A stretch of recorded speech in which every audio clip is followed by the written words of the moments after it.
Chat2Much. Chat2Much. What? Yo. Damn, son. Hey. It is the coldest fucking day I've ever experienced in my life. Let's go. I put on long johns. Yo, Tommy. I put on undershirts.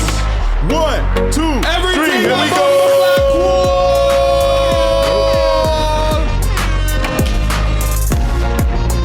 Now the water stay cut. The water stay cut. Matata. Welcome to the Chat2Much podcast. It's your boy Tyrex And your boy, hey yo, Tommy. Producer Rocks.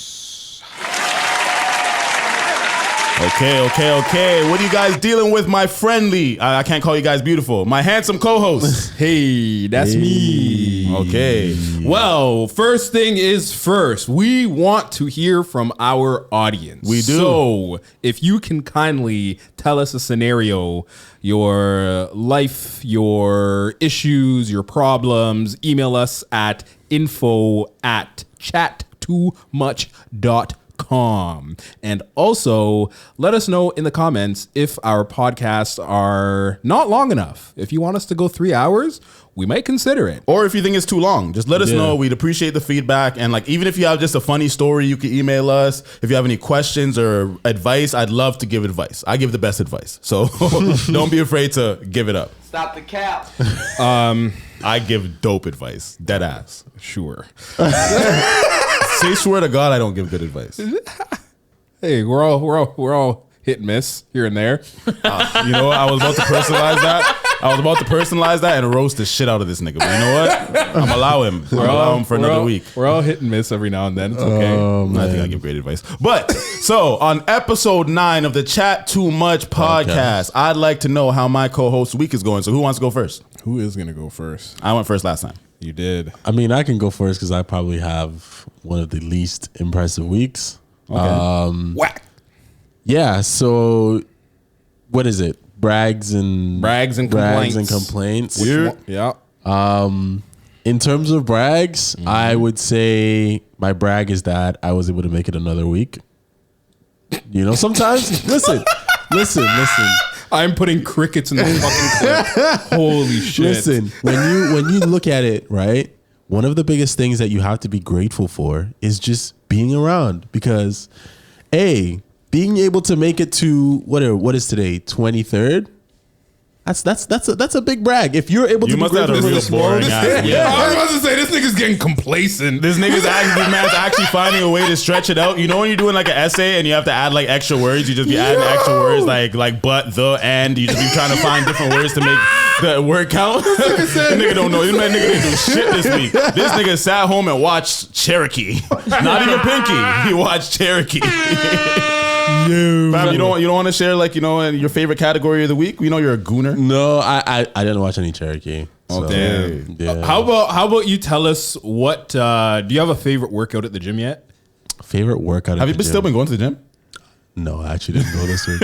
but I'm gonna go tomorrow. Okay. For sure, I'm gonna go tomorrow. Okay. But into the one that I actually want to work on more is back, because all the other ones I feel it, like the legs I feel. You know, chest and traps I feel, but back, I feel biceps, but I don't feel my back at all. You might not be doing it properly too. Yeah, or I'm not going heavy enough yet. What back workouts do you usually do? So I have it split in horizontal and vertical movements. Nigga, what the fuck does that mean? I was just trying to pretend like I knew what he was talking about. Yeah, horizontal. I do the same thing. So day back 1 is focused on vertical movements. So the lat pull down, pull ups. Like movements where you go like this, and then maybe that's why you're not sore. No, because you split them up into 2 different days. Yeah, because that's exactly why you're not sore. It's 6 days a week, nigga. No, you don't have to go 6 days a week. But I want to go 6 days. But you shouldn't, because it messes up your recovery time. Yeah. No, because I have I have 2 days between every workout. Hey, bro, I love how much you're Wait, you what? just dodged that recovery day shit, because I remember a time when you wouldn't do push-ups because you had to take time to do a recovery. So I'm proud of you. Because it's two recovery days. Hold on. So listen, I want to decipher this. Okay. So you go to let him ask. Let him ask the question, then you answer. Okay. Because you said 2 day recovery. So yes. you go to the gym Monday. Okay. And then you don't go for 2 days? No, he goes every day basically. But when you're doing, if your other parts of your bodies are recovering, when you're only focusing on one part. Yeah. So he's saying that like he could basically go every day because the way that he's focusing on each category, the others are getting recovery in that time. Yeah. But you said you split your back day into 2 days. I don't get that. So That makes sense. Yeah, that so one's unnecessary. it's push pull legs, Yes. right? So push is chest and triceps. Push, pull, legs, core. You don't need to do core. Yes, you do. You don't need to do core. anything. You do what the fuck you want to do for your body and your goals. So continue. Plus, if I'm trying to build muscle and I want a V taper, I don't want a. You know what I mean? Why? I don't want a chunky waist. you Why know? for that? Bro, sometimes I forget your little bro. But you know what? I'm reminded. Why? Okay, I'm gonna tell you. What's wrong with the V taper? No, it's just Nothing's wrong You're with not it. seeing what I'm I've seeing. never heard anyone call it that. Or I've never seen anybody aspire verbally out loud to me aspire like, Yeah. yo, this is what I want. But it's good that you have goals. But one thing that I've noticed about Ayo, I feel like it doesn't matter how many other people have more experience in something. If he's confident in his knowledge about something, he will be confident in his way about going about that. You know what I mean? Yeah. So you don't give a fuck about what other people more knowledgeable and more experienced than you think because you know. Yeah, because listen. Here's the thing. I do research. I did research on this, so that's why I'm able to stand confident in what it is that I'm saying. Okay, suppose you did the research on it and then John Cena was here and he just like, yeah, fam, I got a better idea. Are you going to take John Cena's advice? Or are you going to be like, nah, I did my research? I mean, it depends. Like, it depends on what he's talking about. I'm listening to John, bro. Wow. I'm listening to John. That's It depends on aggressive. what he's talking about. Huh? That's Depends on what he's aggressive. talking about. Okay. If it's about getting talking a about nice working out. body, We're literally just talking about gym. if it's about going to the gym and sculpting your There body, are I would listen to John Cena. But what if I don't want to look like John Cena? What if I want to look like someone else? I just feel like John Cena has a knowledge on how to.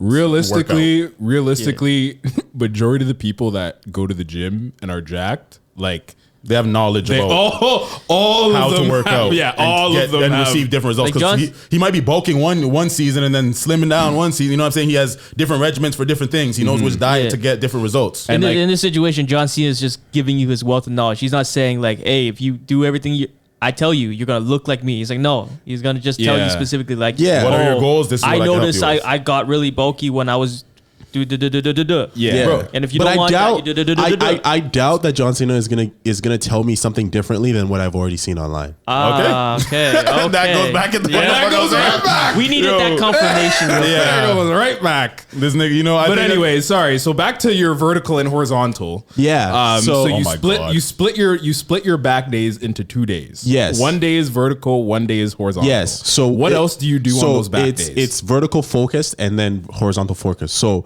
I But do what do you do other than back on those days? biceps. back and So you buys. do back and buys 2 days in a row. Yeah. That's the dumbest shit I ever heard. I'm not gonna lie. Not 2 days in a row. but 2 days in the same week. 2 days in the same week. Yeah.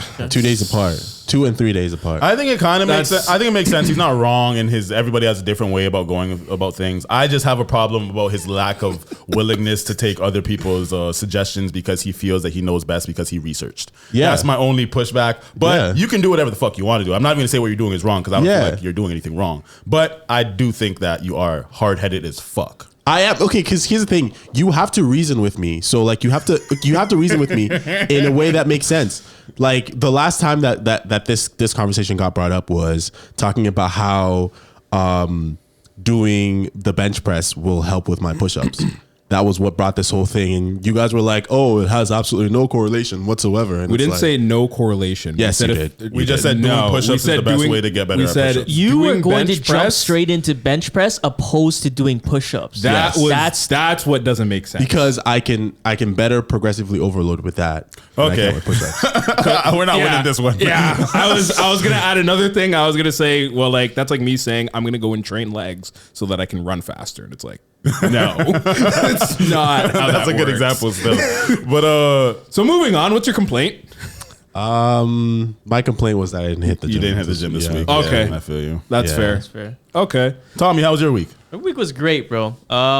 Just spending a lot of time with family and also just working with the brand that I work with in Canada. I can't really, you know. Look at me like Sorry, you're interrupting Tommy, bro. Stop, bro. You're the one that made me laugh. I'm sorry. You made me laugh because why the fuck you looking at your can like that? Because there was something like weird on it. I was like, what the fuck is that? Because I just got it from the store. But sorry, continue, Tommy. Sorry to cut you off. That was very real. No, it's all good. It's all good. Yeah. Anyways, just work is good. You know, we in a different role, and so we're just taking. You got promoted. Yeah, I got promoted. Round of applause. Yeah.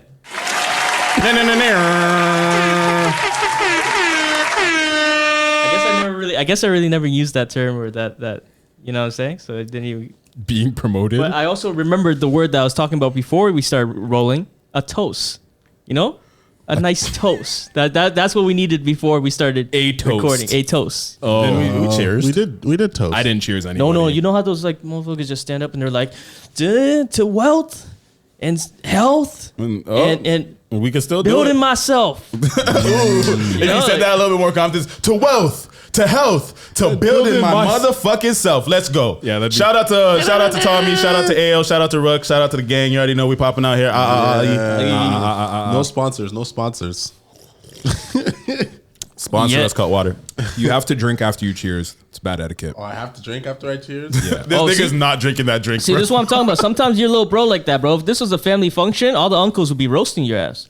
Nah, AO's the little bro that don't listen. Yeah, bro. Yeah, bro. He ain't listening to nobody. He has his own way. He's the one that's trying to break like all these rules. He's like, I don't need to listen to that old tradition. I'm the new school, you know? So now it's time for the hardest part for Tommy.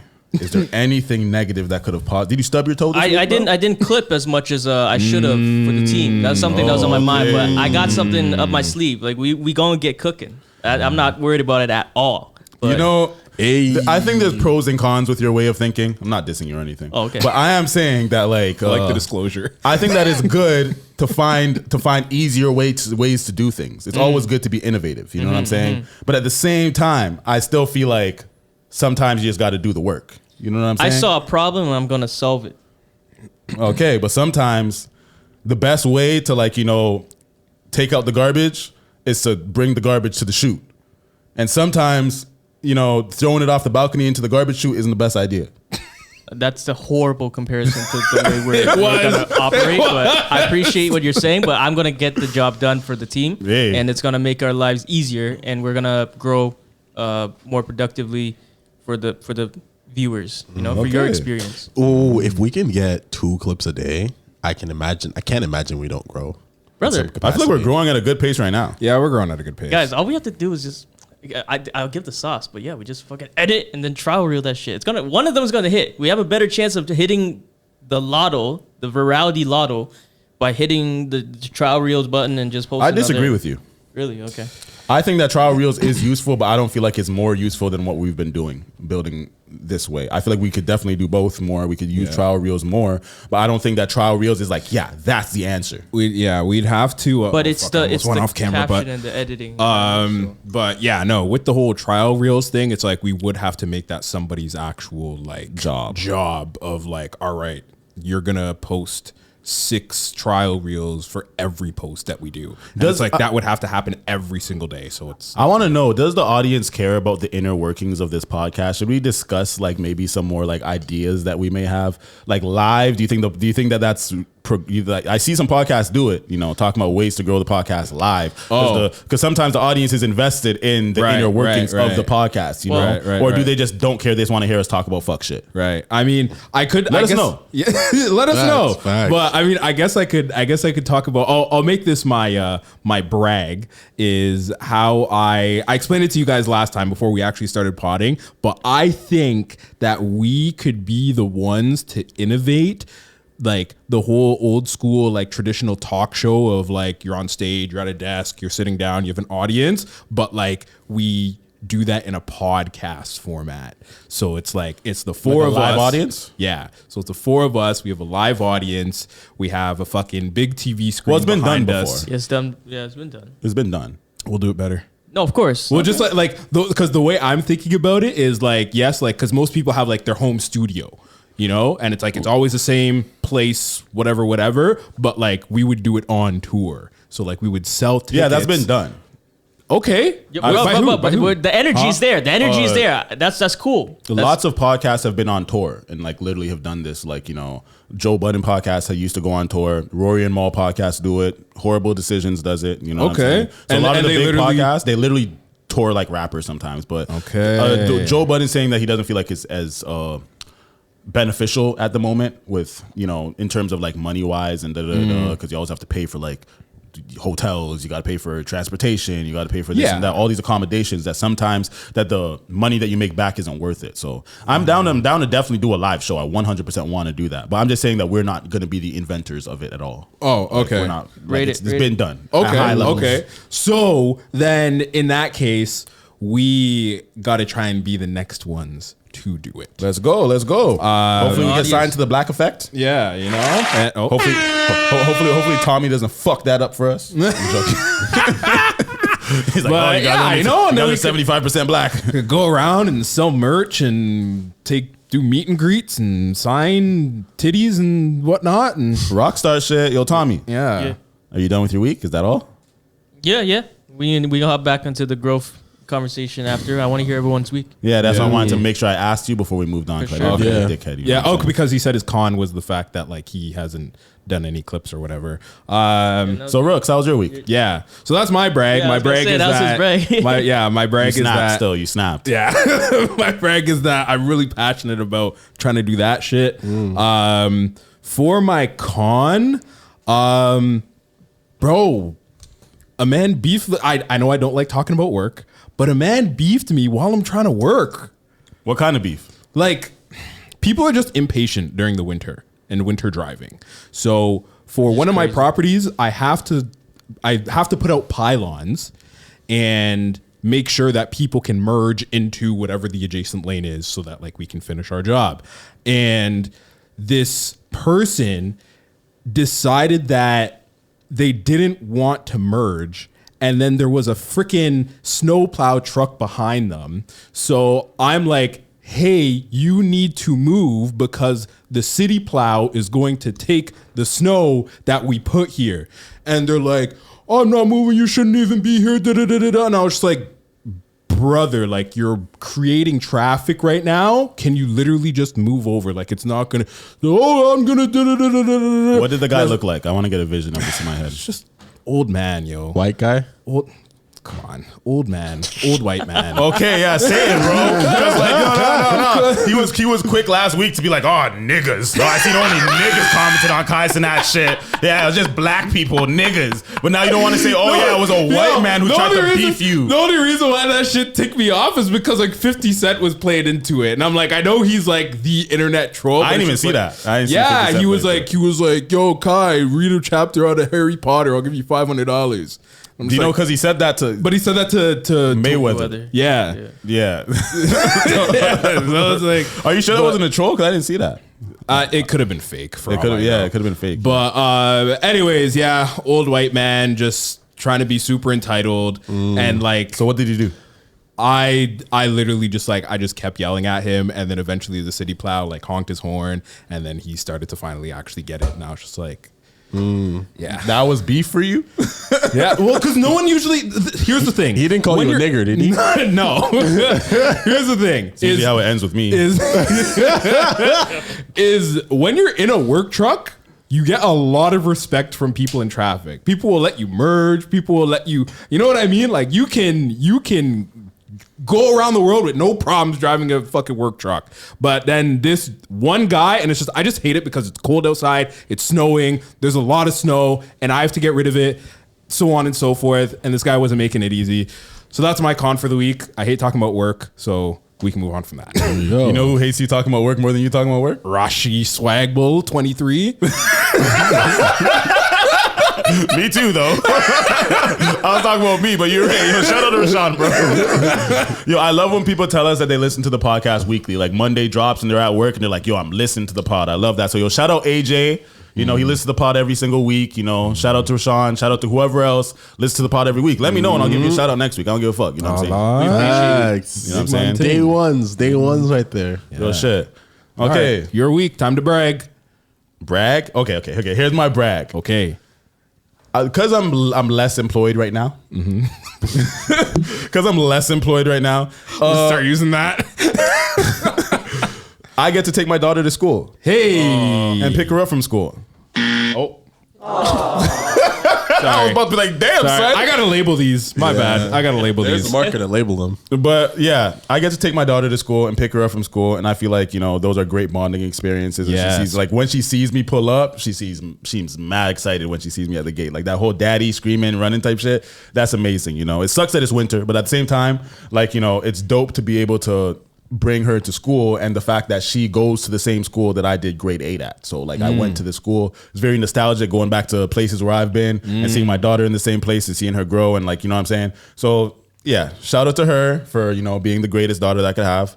And my cons.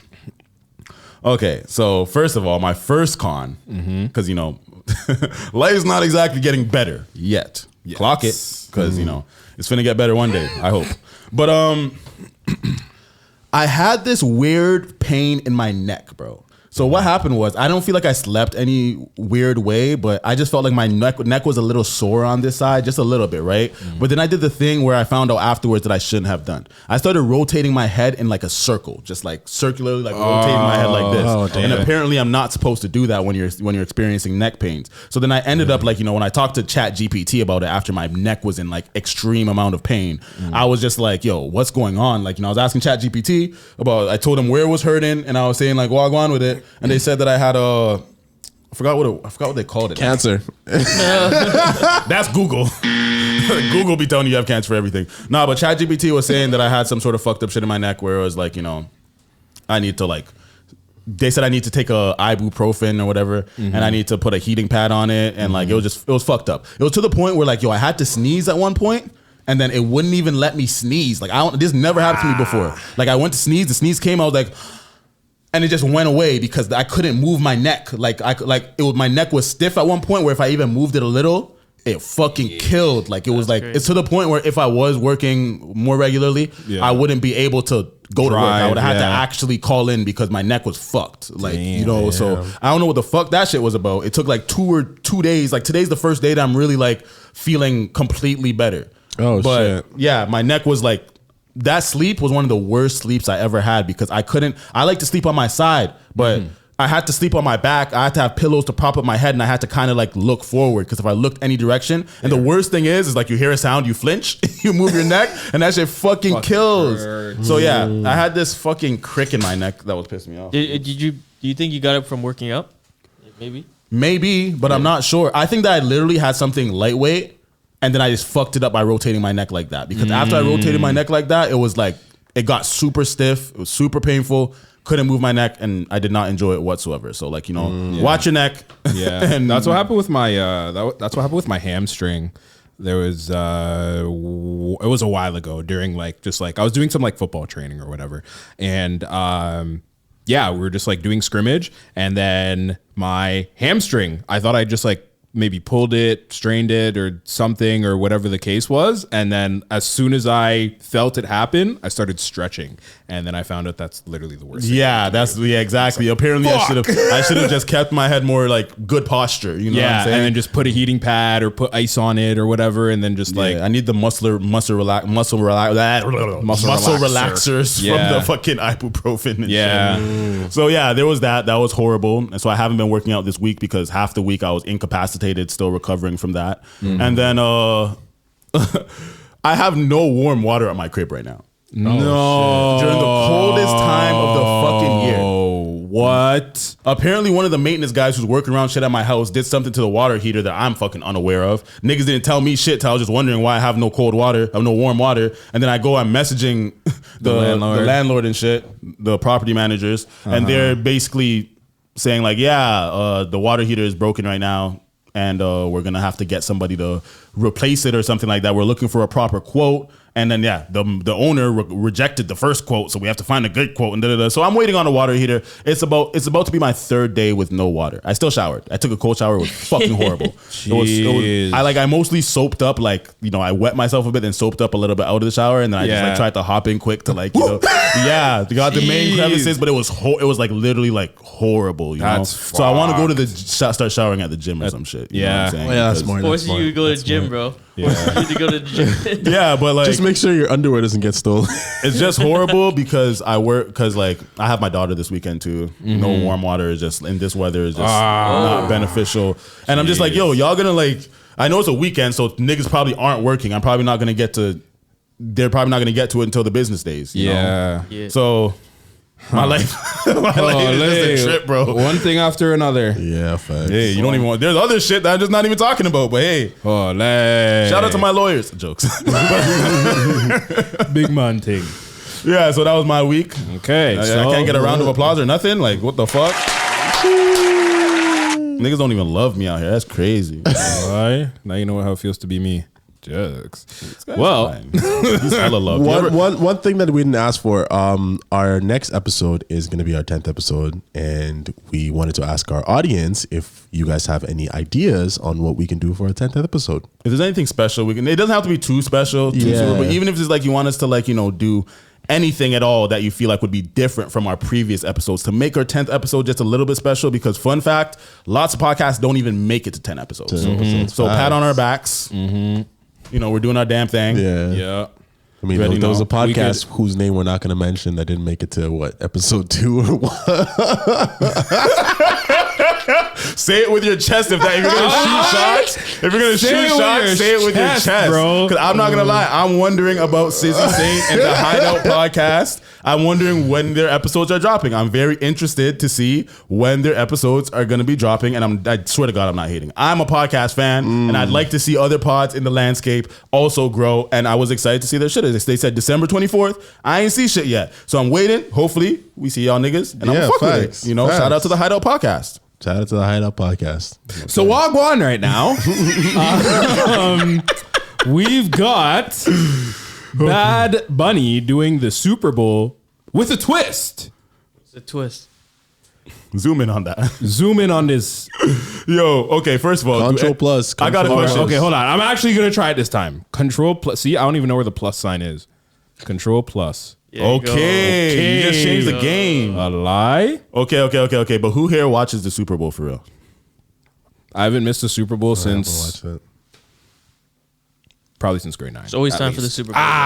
Probably earlier than that. I promise you, I do not give a fuck about the Super Bowl like that. Like, unless it's somebody who I care about seeing, I don't give a fuck about the Super Bowl because I don't watch football anyways. And then that's like me with NBA Finals. It's like.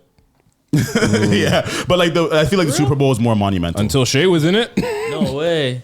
I feel like the Super Bowl is more monumental for people who don't even watch the sport at all year. They'll probably watch the Super Bowl because of the commercials, because of the halftime performance, and like it's like Canada, the commercials, like it's all just Bell Canada.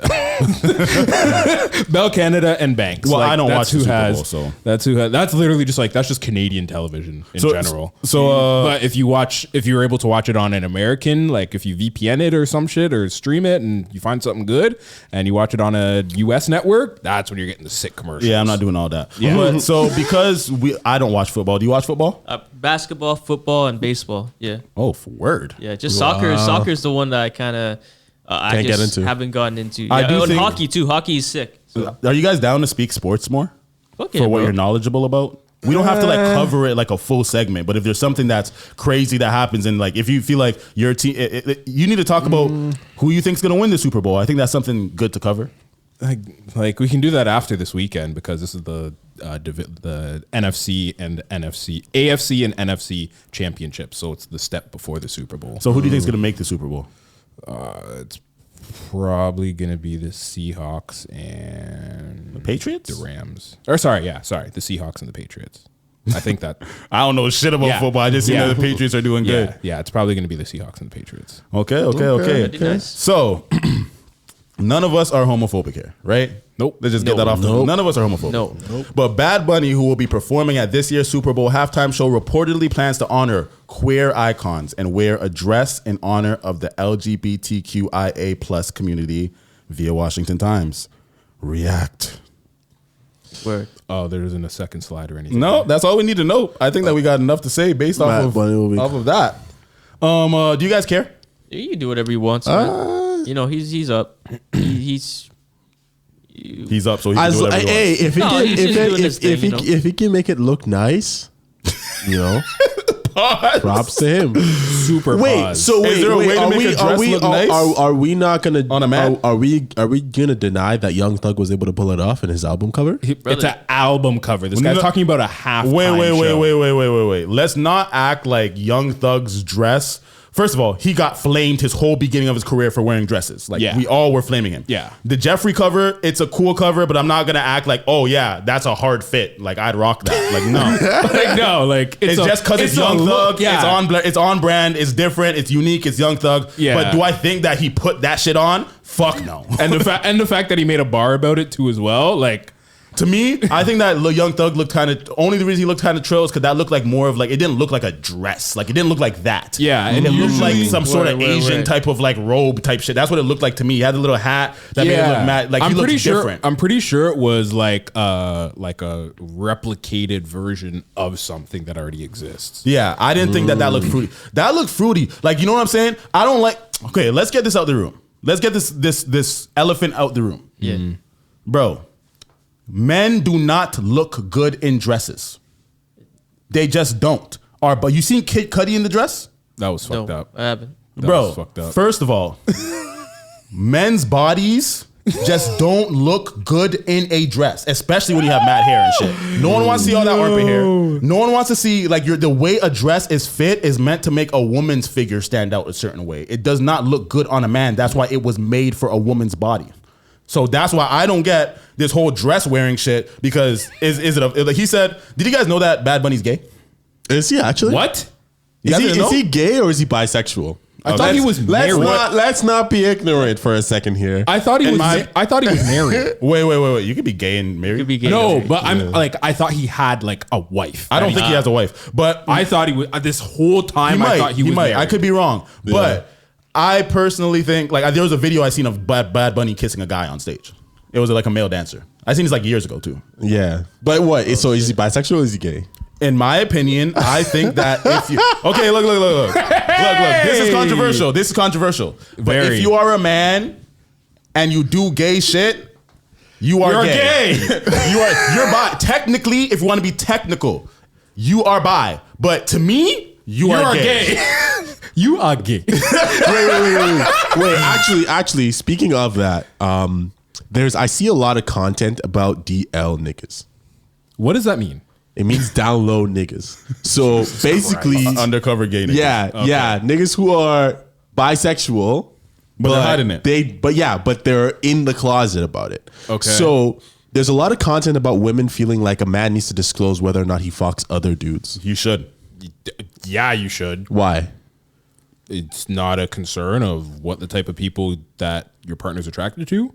It's the same. It's the same kind of thing. I feel like it's the same kind of thing as having to disclose your bodies. No, because if you're fucking a bunch of women, if you're then fucking guys, you're sucking dick and getting dick up your ass or putting your dick in a booty hole. I think that a girl should need to know that a dick has been in a man's booty hole. Why? First of all, HIV is transferred heavier. I'm not saying that it's a gay thing, but it's transferred a lot heavier in the gay community. So then shouldn't he just disclose whether or not he has AIDS? No, you should, bro. You should disclose if you fuck guys and you're fucking a girl. We know that this is something that a girl would care to know, because lots of girls don't want to fuck a gay nigga. Yeah. I understand that, but like, let's be logical here. I am. Does a girl have to disclose to you whether she fucks girls? First of all, they don't have to do anything. Yes. To me, it's about whether you think your partner would even care about something like that. Okay. If we're talking about enlarges, I feel like most people would care. Like, most guys don't care if a girl fucked another girl, unless you are maybe Christian as fuck. If you're like religious as fuck and you're not against, and you're not with any gay shit whatsoever, they might want to know that type of information. It is also like, just me personally, like, yes, I would like to know that, like, if I'm talking to a girl and I do want to eventually get serious with her, I would like to wanna know Yeah. if she's been with women That or just not. comes. I had a girl cheat on me with a girl before. That's what I'm saying, because it's like, bro, That's the valid. That's the reason why I would say No, it's that's like what I'm it's just saying. valid. Like, Yeah. you just have to ask. Like, the question is like, if your partner asked you, like, are you answering? That's the question. No. Yo, those edibles are working. bro, I've been watching him. I'm like, damn, this nigga left 5 minutes ago. I'm dead. Yo. Bro, the question is this. Like, if your partner asked you, are you answering the question truthfully? That's the question. I feel like you should, especially if you're going to take them seriously. But think if you it's should a always be casual truthful. thing, like No, casual, I don't like, have to disclose to you whatever the fuck. Like You don't have to answer anything, bro. That's You that's don't free have will, to, you but know? it's etiquette. Like, yeah, It's Yeah. etiquette. Yeah, If you yeah. respect your That's it. partner, I Yeah. feel like you should let them know that your dick's been in bums. But do you have to come out the gate say, yeah, I'm bisexual as a nigga? You don't Like, have to do anything. No, you bro. don't have to ask first. So that's kind of what we're saying is like, if it's more so if you're getting serious with someone. No, if you're I think if you're hooking up with even if someone, we're and, hooks up- if you're hooking up with someone and you respect this person and at all, and you know that they might not like this, I feel like it's respectful for you to communicate that. Interesting. I think if it's a continual hookup, but it's like if like I mean again, I'm not a You're not DL? I'm not Okay, ladies in No. the audience, we would like to know if a man is bisexual, whether he's a top or bottom, a giver or a taker. I'd like you to let us know if you care if he discloses that information to you or not. Is that important, or do you feel like it's fine if he fucks you, but he fucked Greg last week? actually, you know what? I feel I don't know. It's kind of up in the air because Y'all are fucking bugging. no, listen.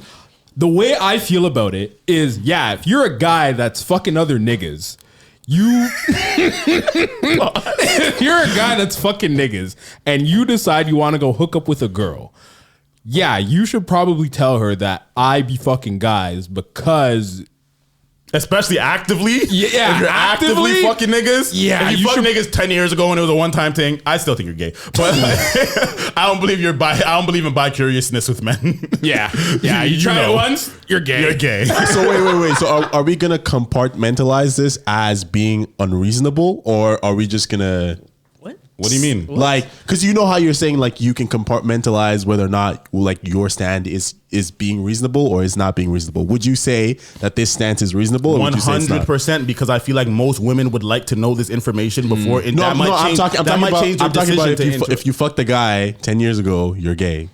Are we? technically, no, you're not gay. If you want to be completely politically correct and technical, Past tense, he gayed. What is? okay, so technically, if you want to be politically correct, you're not gay because you do not identify as gay. You tried something, you didn't like it. But to me, if you told me that you got a dick in your bum just because you wanted to try it out, whether you were 16, 17, whatever, however old you are, to me, that is kind of gay, fam. I won't judge you. Well, kind of. Yeah. I'll kind of judge you, but I'll still be your friend. Wait, so I think we've talked about this before, but I don't think we talked about it on the podcast. Along that lines, Are you about talking about trans? No, if you get pegged, What do you mean are there's no you if I gay? get pegged? No. I'm saying like as a guy, if you get pegged, is that also gay? Would you also consider that gay? Yes. Okay. I Okay. feel like if you like penetration in your bum, I know this is controversial because I have a friend who says he enjoys the finger. Hey, shout out to that boy. But I still think that's kind of gay. Still, I think it's kind of gay. I don't think he's gay, but I think that act is kind of gay, bro. Maybe I'm being safe because he's my friend. Listen, the best justification that I've seen, because the pushback to it is, well, it's a sexual act between a man and a woman, but you're getting penetrated by your a bum. male genitalia. That is the whole point. Whether it's plastic or it's real, you You like taking you male like dick. genitalia That's facts. up the ass. That's facts. That is gay. Yeah. Okay. So let's not veer too far off path. Yeah. Hella far off. About Bad Bunny. Do you guys have any problems with this? I have no problem with what he's wearing. It's I- about me. You could do what you want. I don't want to watch this anymore. I'm not gonna wow. lie. I wanted to watch it because I kind of fuck with Bad Bunny. I like Right. Spanish shit. Shout out to the Latinas out there. But at the same time, I don't want to watch a nigga performing in a dress. Yeah. I'm sorry, it's just not my steez. Shout out to those who steez it is, but it's not my steez. Yeah, I mean, I feel like I don't mind it. Again, I was probably not going to watch the Super Bowl anyways. You cannot watch it. That's what I'm But saying. no, I wasn't going to watch it anyways, regardless of if you wore a dress or You you don't didn't follow wear a dress. football or anything, Yeah, yeah. but knowing that he is potentially bisexual, then I don't really care. If he was a straight man doing that, I would call it performative. Yeah. But since he is part of that community, I think it's fine. Yeah, If he wants to represent, he's wearing what he wants. Yeah, exactly. What the hell does wearing a dress have to do with who you want to fuck? But at the end of the day, it's not my steez. I'm not gonna watch it. You can call me homophobic. You can call me whatever the fuck you want. I just don't. I might watch it actually, just because like it might just be everywhere. I can't get away from it. But at the end of the day, I feel like he is not helping grow. I don't feel like the football fans are going to support this very well. What do you think, Brooks? Because you're a football guy. Do you feel like most football people are gonna care? So, NFL fans in particular? To be honest, I'm not sure what to even expect. I was gonna say though, we probably all should watch the halftime show, so we can pot about it. Oh my god!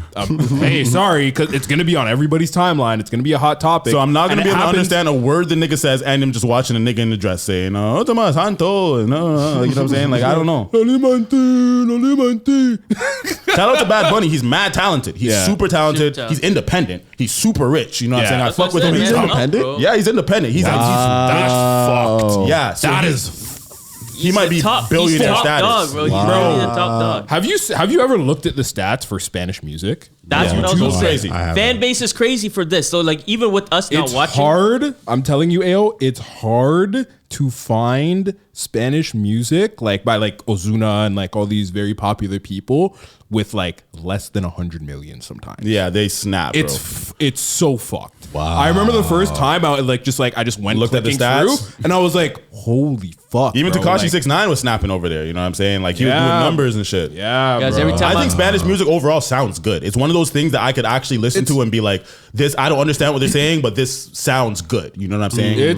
This might sound weird, but it's probably like a universal take. But like Spanish music is literally probably like top 3 like best music in the world to listen to. I think that Spanish. I feel like the language of Spanish is the most beautiful language that I've ever heard. I'm not gonna lie. Out of every language, like there's like sometimes I hear French. I'm just like, I don't know if I want to fuck a French chick speaking French. Like imagine fucking a German chick. You know what I'm saying? You feel like that sounds good. Oh, that's good. Like, I don't know, like fucking a German chick, a Russian chick. Flip me over. Like I don't know. How does it feel? How did it feel fucking an African chick? Was she speaking English? Yeah, it's just being Okay. Yeah, they speak English. Yeah. But some cultures, I'm just like, yeah, I don't know if I want to fuck that language. It doesn't sound too sexy. You wouldn't fuck an Indian girl? I have, Okay. but she didn't speak English. Ooh, Indian, I baby, guess. wobbling. Well, you know I do a lot of shit for the plot, so I might just do it for the plot. Facts. Oh my god! But in other news of since we're still on the same type of topic, but Since we're talking about fashion, we got Lil Tecca. use a shortcut, nigga, to zoom in. Fuck. Use a shortcut to zoom in. I swear it already zooms in the rest of it though, doesn't it? Control minus. Okay, so I guess See, we'll this work on shit's, this. yeah, this shit's not working. Okay, He Anyways, didn't click control, but it's fine. I did. just press play. You have to hold control. I did. Look, nothing's happening. Ooh, This guy got not- him. It's okay. Got him! He Press doesn't, play. he doesn't know how to use a computer, but it's fine. Oh, mute. I guess we. This is Tommy's doc.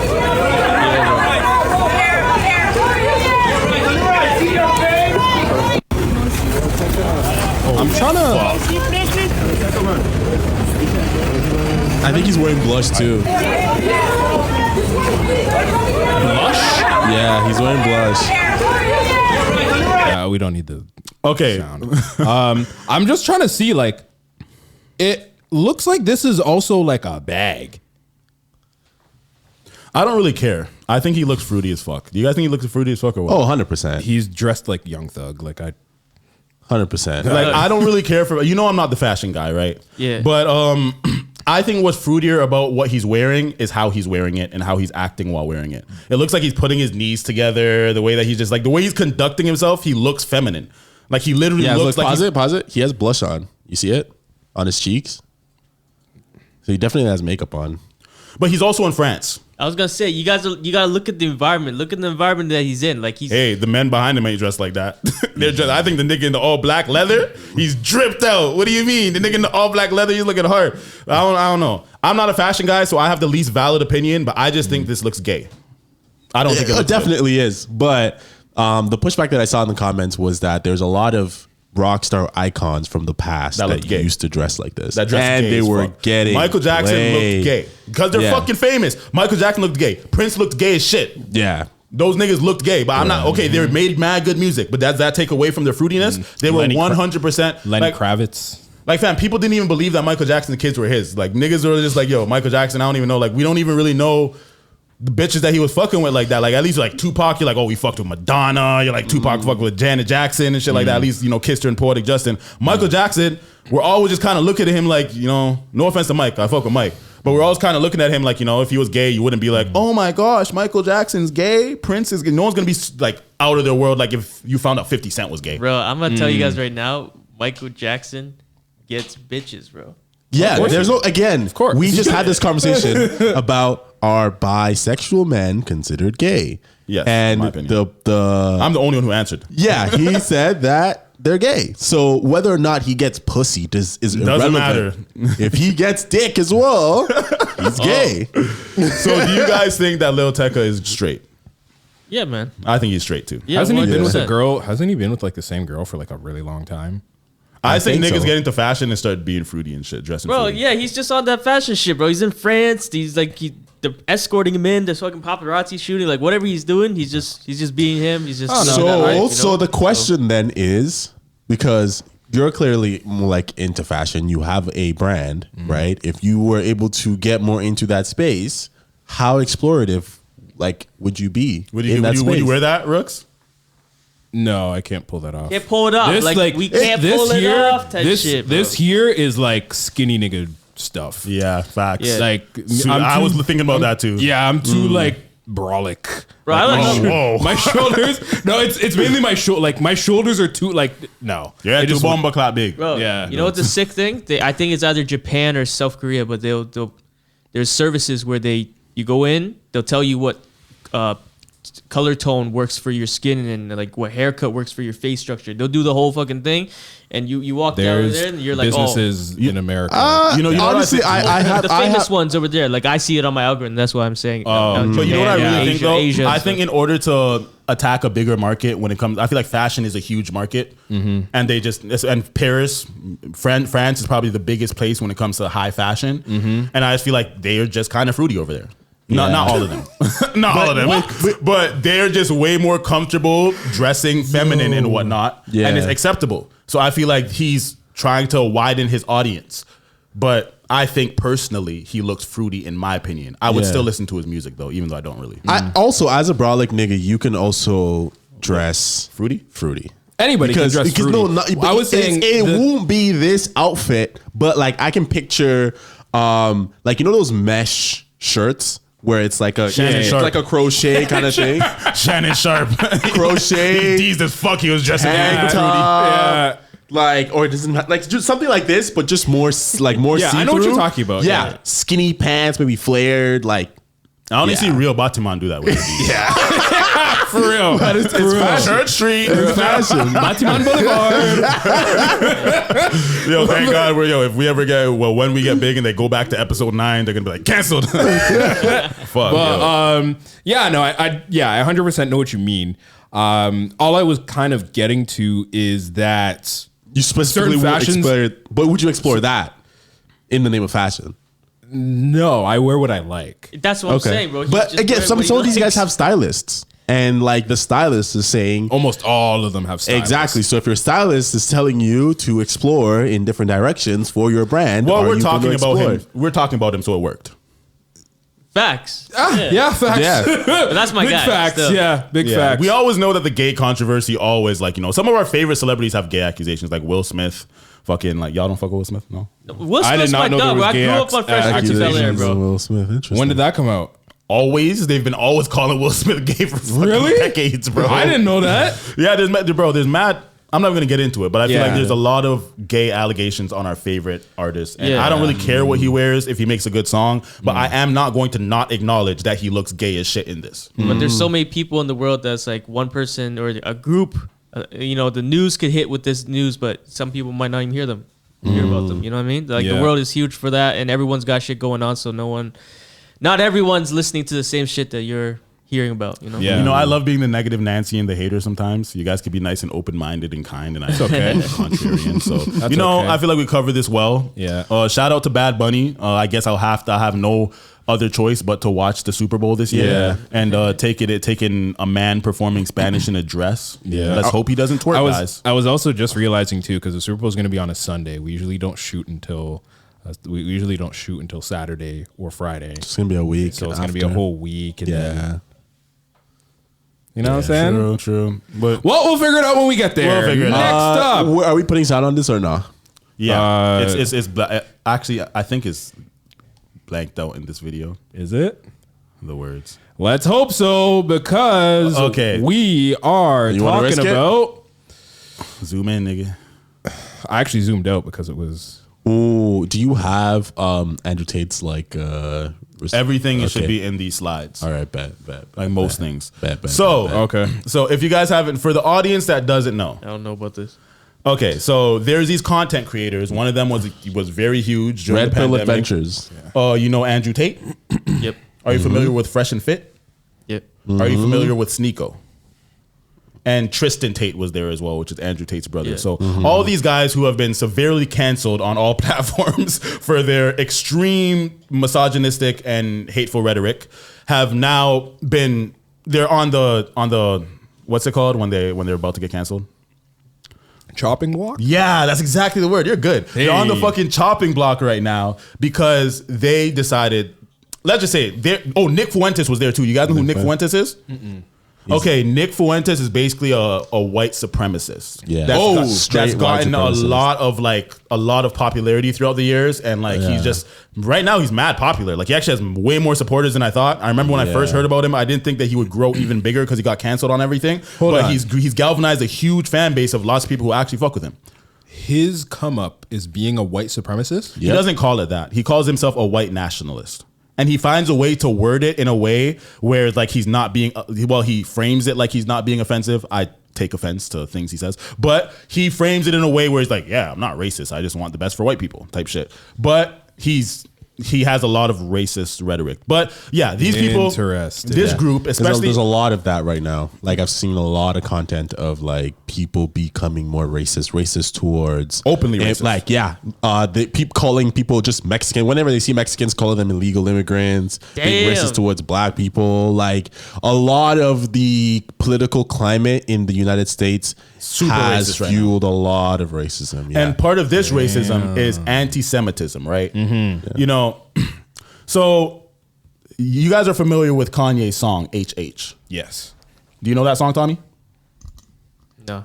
Okay, so HH stands for the German guy, right? German guy. The short the German guy. Austrian Word. painter. That's what we call him. Yeah, the Okay. Austrian painter. That's Yeah. fucked. Yeah, so they made a song basically saying "Hail him." That's what Yeah, Kanye yeah, made a yeah, song. yeah. I'm not gonna lie, sonically, the song slaps.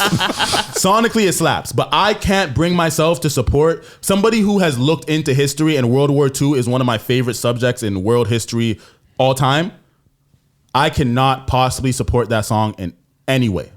I cannot do it.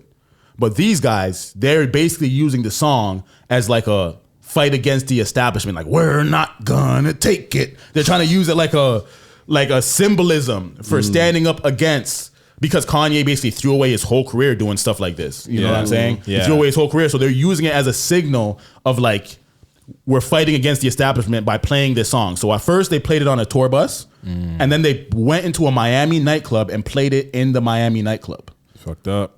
So let's see how that looked like. Here we go. Risking it. People laughing and celebrating Heil Hitler and Adolf Hitler. I cannot believe we're even seeing this and witnessing Miami Beach. A Miami Beach nightclub catching heat, accused of celebrating hate with a song about Hitler. absolute disgust. Disgusted, horrified. City leaders reacting to videos making the rounds on social media featuring the Kanye West song with the lyrics Heil Hitler over and over again. The same men seen in the club, known as controversial influencers, are also in a video from a limo. In that one, they're singing, and one of them is performing a Nazi salute. I hate Byron. I hate Byron. Oh, yeah. Have people in our city celebrating this. Animals. This is obviously not welcome in Miami Beach. It should not be welcome anywhere in the world. And by the way, I spoke to other club operators. They are not welcome in their club. How they got into this club, open arms, I want to know how. The videos are from Saturday night. This one inside the club venue. Next slide.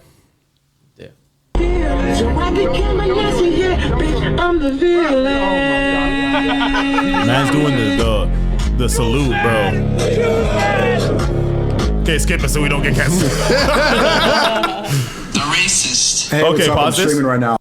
Okay, so this one, it says Sneeko finds out from his promoter friend that he's banned from virtually all hospitality groups. You're banned from virtually every single hospitality group in the U.S., every restaurant, every venue, nightclub for your anti-Semitic remarks and absolute racism. So this is Sneeko live being on a FaceTime call with his Jewish friend who's reacting to finding out that he was turning up to that song. In real time. I can see that. You watching? No, I'm not. Oh, let's go. So I'm banned from everything? That's what I hear. From who? Who said that? You're banned from virtually. Oh, am I on stream? I don't want my face on stream. Oh, okay, yeah, just put your voice. You're virtually banned from every single hospitality group in the United States. Like what? Tao Group, Groot Hospitality, H-Root Group, virtually every restaurant, every venue, every nightclub, you're pretty much banned for your anti-Semitic remarks and your absolute racism and your hatred towards Jews. I thought we were friends. We are friends. You don't want to be friends anymore? Oh, I haven't been your friend in over a year, my man. Your anti-Semitism is blatantly disgusting. It's very, very offensive. Facts. I've hosted you thousands of times, taken care of you. I've been a true The racist. Hey, what's up? I'm streaming. Wow. This is the Grand Wizard Chat nigga page, so they just have a lot of slides of just a bunch of crazy shit. Yeah.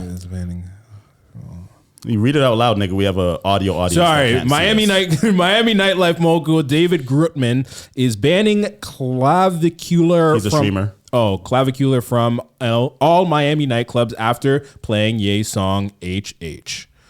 And that's just him getting messages from people banning him. True. Okay. We don't have to go too deep into reading that. Okay. Brother, Merry Christmas. Holy fuck. Yo, that picture. Oh my gosh. That's the canceled Avengers. Yeah, the red pen. Yeah. It's like, holy. I didn't play it. I didn't ask him to play it. I didn't dance. I didn't sing. In fact, the only time you see me on there is me storming out of the bus saying this is ridiculous and leaving. But I know why it was played. It was played because of this. It was played because it gets traction in a world where everybody is bored of everything all of the time. And that's why these young people are encouraged constantly to try and do the most shocking thing possible. You see this not just with this song, you see this on all their streams. They're running people over and doing retarded shit constantly. So I'm not here to make excuses for myself. I'm not here to say it wasn't me. I'm not here to, blame someone else. But it is kind of ridiculous. It does feel a bit unfair that I'm standing in a nightclub. A song comes on that I did not request. A song comes on that I do not dance to. I do not repeat the lyrics to. I just stand there. And then they want to attribute somehow the song playing to me and it all being my fault. I didn't play it. To our audio listeners, that is Andrew Tate speaking. Yeah. He's basically taking he's been canceled. His cancellation was huge. Yeah. So I feel like he's trying to get ahead of it and he's kind of like, yo, I ain't part of it. I see where this shit is heading. I do not want to fuck with them people. You know what I'm saying? Yeah. So on the next slide, it's kind of funny, but what comes up on the next slide? This isn't the last slide, though. No, there's more. Bro forgot he did this. So it's him hopping into what kind of car is that? Guy Sharon. Well, behind is a Ferrari, whoops. Yeah. 812. In front of his McLaren. Jeez.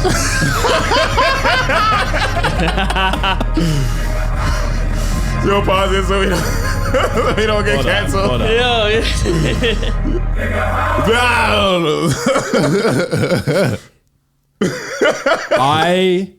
But this was before this whole incident.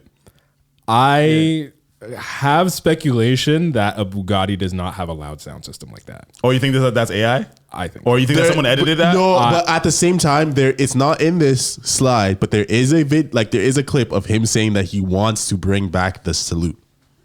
Oh.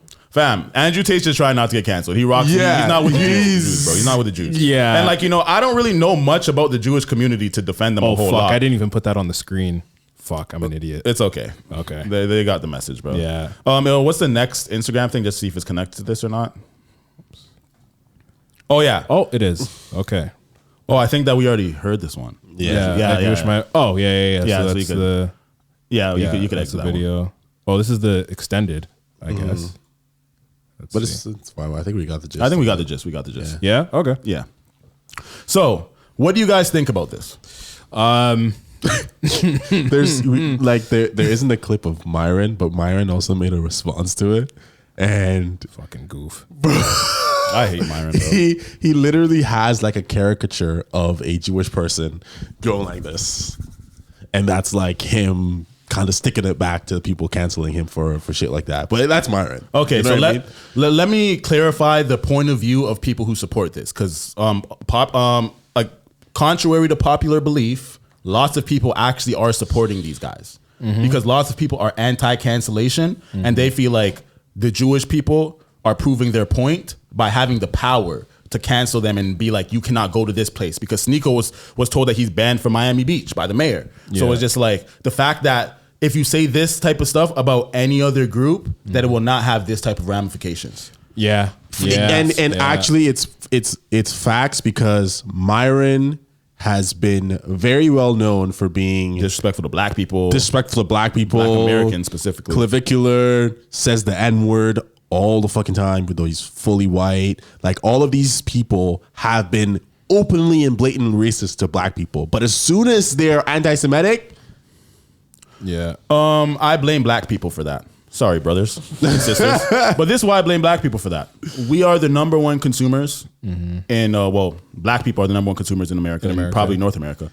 So what I'm going to say is that we need to exercise our power and our spending power a little bit more and not support places the way that Jewish people are going to band together and use their power to be like, this is what we can do to stop this. Like, how much times have we seen a French brand disrespect black people, and then we're all just like, we still buying Gucci next year? You know what I'm saying? Like, we might stop buying it for a month, but we're always going to spin back. I don't feel like we use our power together enough to do what they're doing. I feel like instead of getting mad at the Jewish people for exercising their power, because what they're really doing is like, if they have a private club and they're saying that, hey, I do not want you here because you are racist, they're not putting laws against you, but they're able to exercise their powers in their private institutions to flex their muscles. And I feel like we need to do the same thing and not allow, like 6ix9ine went on a Vlad TV interview. He said, I'm gonna say, nigga, who's gonna stop me? But niggas are still working with him. Yeah. If all black people band together and said, we are not fucking with 6ix9ine because of how he treats black people, aside from the snitching shit, then it would be a whole different tone. If people said, I'm not going to interview 6ix9ine because of how he's disrespecting black people or whatever, then it would be a different tone. But we are not exercising our power. I'm not going to get mad at Jewish people for exercising their power. I'm saying that is what we should do. The only pushback that I would have to that point is that I think that the way that us as black people can exercise our power and the way that the Jewish are able to exercise their power, they got more power, are different. Exactly. Because I think for them, they have a smaller number of people that have disproportionate power to opposed to black people, who is a lot of people. And if we were all able to have a common mindset and kind of like a hive mind thing, we'd be able to exercise even maybe greater or the same level of power as the Jewish people, which is a lot harder. Yeah. It's a lot harder. But whether it's harder or not is not impossible. I feel like a lot of other groups, large groups, Indian people, Asian people, if they want to band together and stick to a certain cause, they're way more unified than black people. We all know that the black community has a problem. I don't know. There's a lot of racism towards Indian people. There's especially racism in Canada, and they can't do shit about it. I'm not talking about racism towards them, but when they do, they're not banding together to say, stop being racist towards us. They don't give a fuck because they're taking over, they're getting their bag, they're doing their thing. Their whole thing is like they don't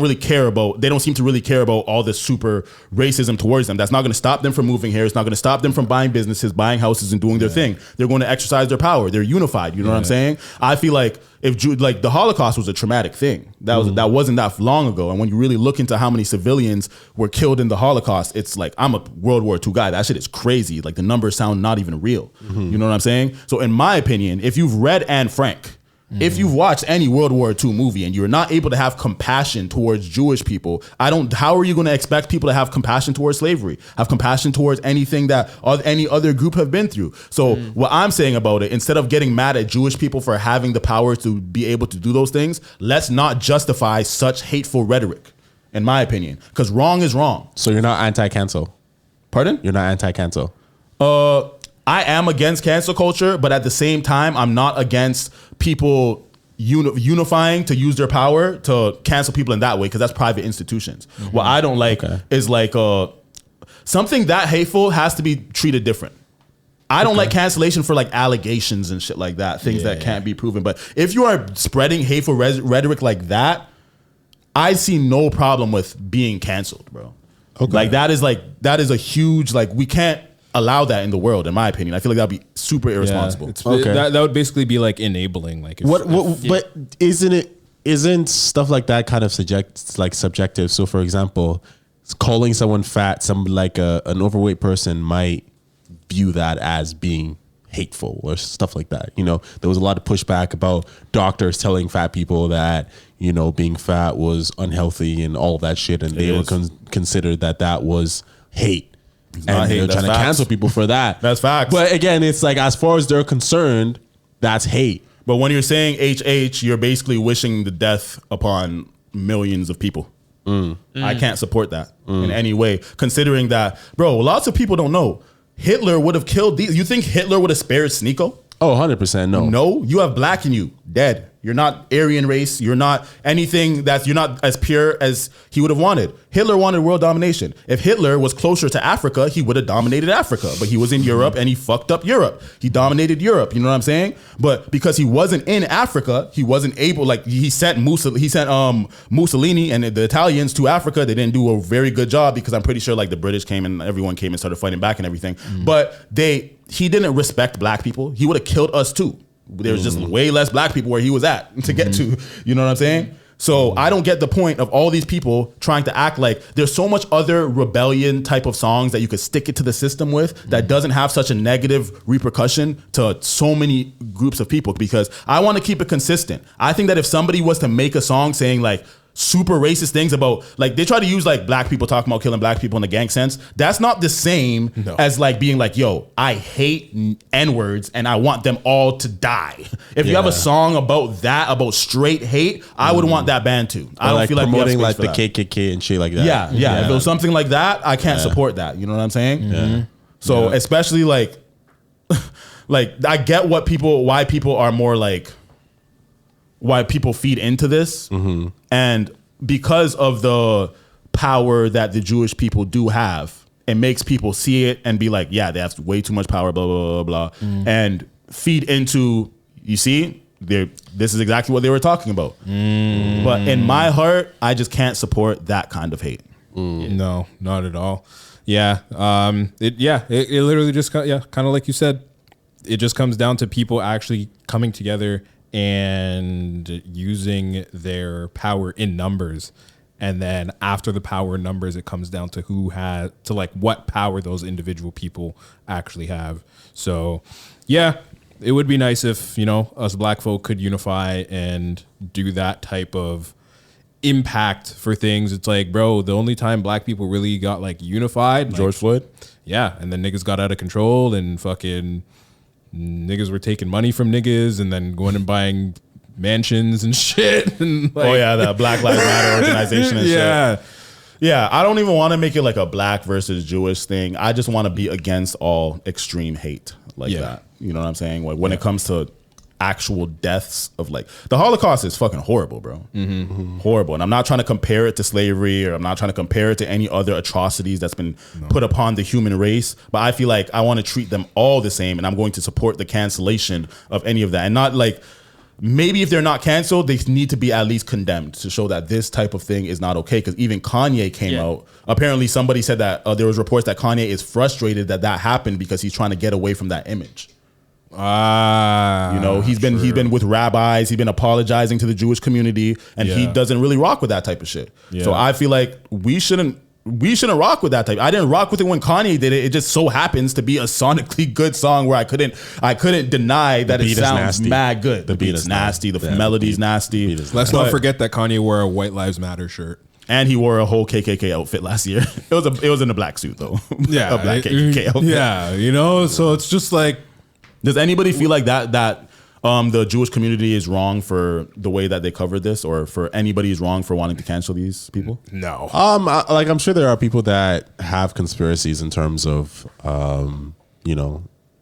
Jewish people owning a lot of stuff. Yeah, but they do own everything. But it's just like because they do. It's just like what, like It's funny because when I look at that, it's like why? What's so bad about that? Why is that so wrong? It's like, bro, if you look at certain places, it's like, a lot of Indian people own businesses in this specific area. It's the same reason as to why monopoly is bad.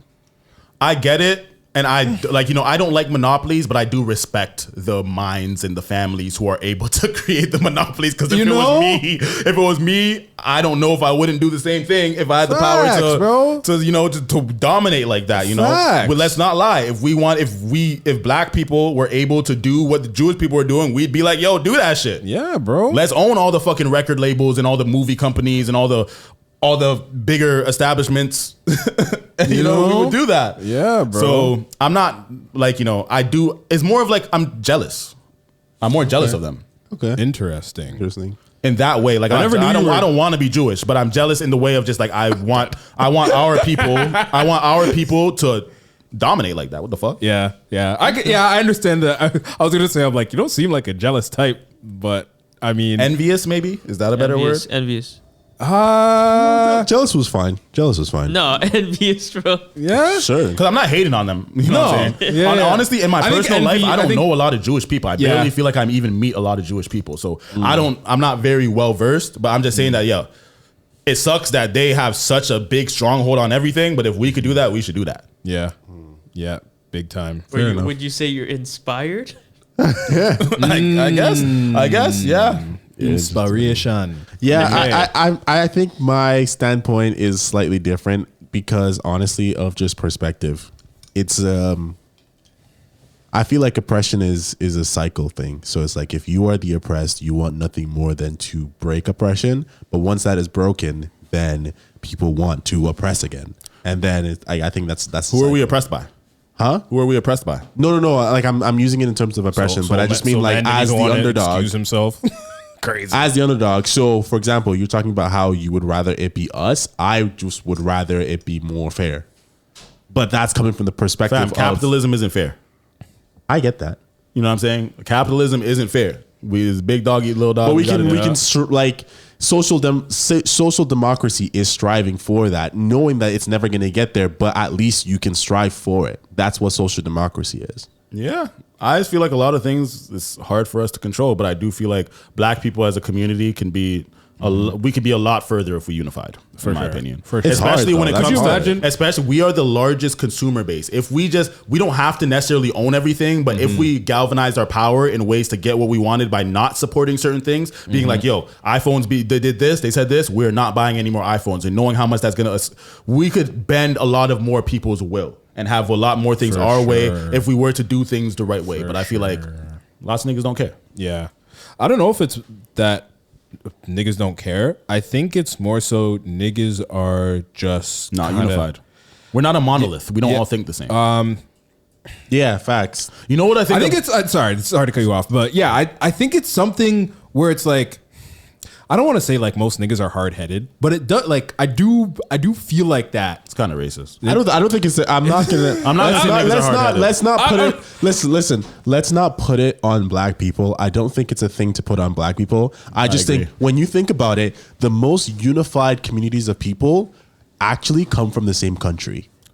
us black people, we don't come from the same country. Like if you think about the Chinese, if you think about the Indians, those are fucking countries. Those are not ethnicity. Those are not what it races. is that I think that we put a blanket over black culture. Yeah. When a lot of black cultures, there's subcultures within our culture. So many. That's so true. So it's hard for like Jewish people. They're the same. They're also the same religion. You know what I'm saying? Yeah, so they have culturally they have a certain way of doing things, a certain way of thinking, a certain way of grouping together because of their religion and their culture. And I feel like black people have so many different cultures, and not all of us are religious. There's Even people- just within Africa itself. Exactly. Like Africans in general, like they always like section themselves like amongst just like countries. It's because we talk about black people like we're a monolith. We try to talk about black people like all black people are like the same or whatever. Even when we talk about white people, not all, like when we were talking about the European whites versus the Western whites and everything, they don't think the same, they don't act the same. It's very different, you know what I'm saying, culturally.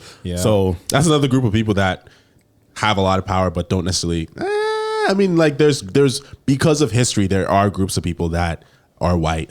I think they'd be more considered Jewish because a lot of those white people that have a lot of power are very tied to the Jewish community. Yeah. But yeah, like that's another, I think, group of people that don't like exercise as much power as they could. Yeah. I think the only like, as terrible as it sounds, because I've been playing freaking Grand Theft Auto 3 for the past like week or whatever, but like the biggest like unity that you'll see with a white culture outside of Jewish is usually like Italian, but it's usually back to like mafia.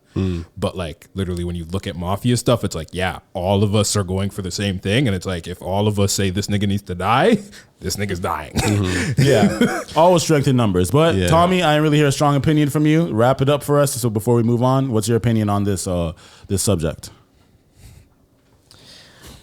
We should all unify, but at the same time, that's just strengthened by belief. Whatever person has the belief, whatever they wish to believe in, that's what they go towards. You know what I mean? So I don't know what the fuck you just said. Yeah, that was great. All right, so I can't even understand what you just said. Next, like that didn't make sense to me.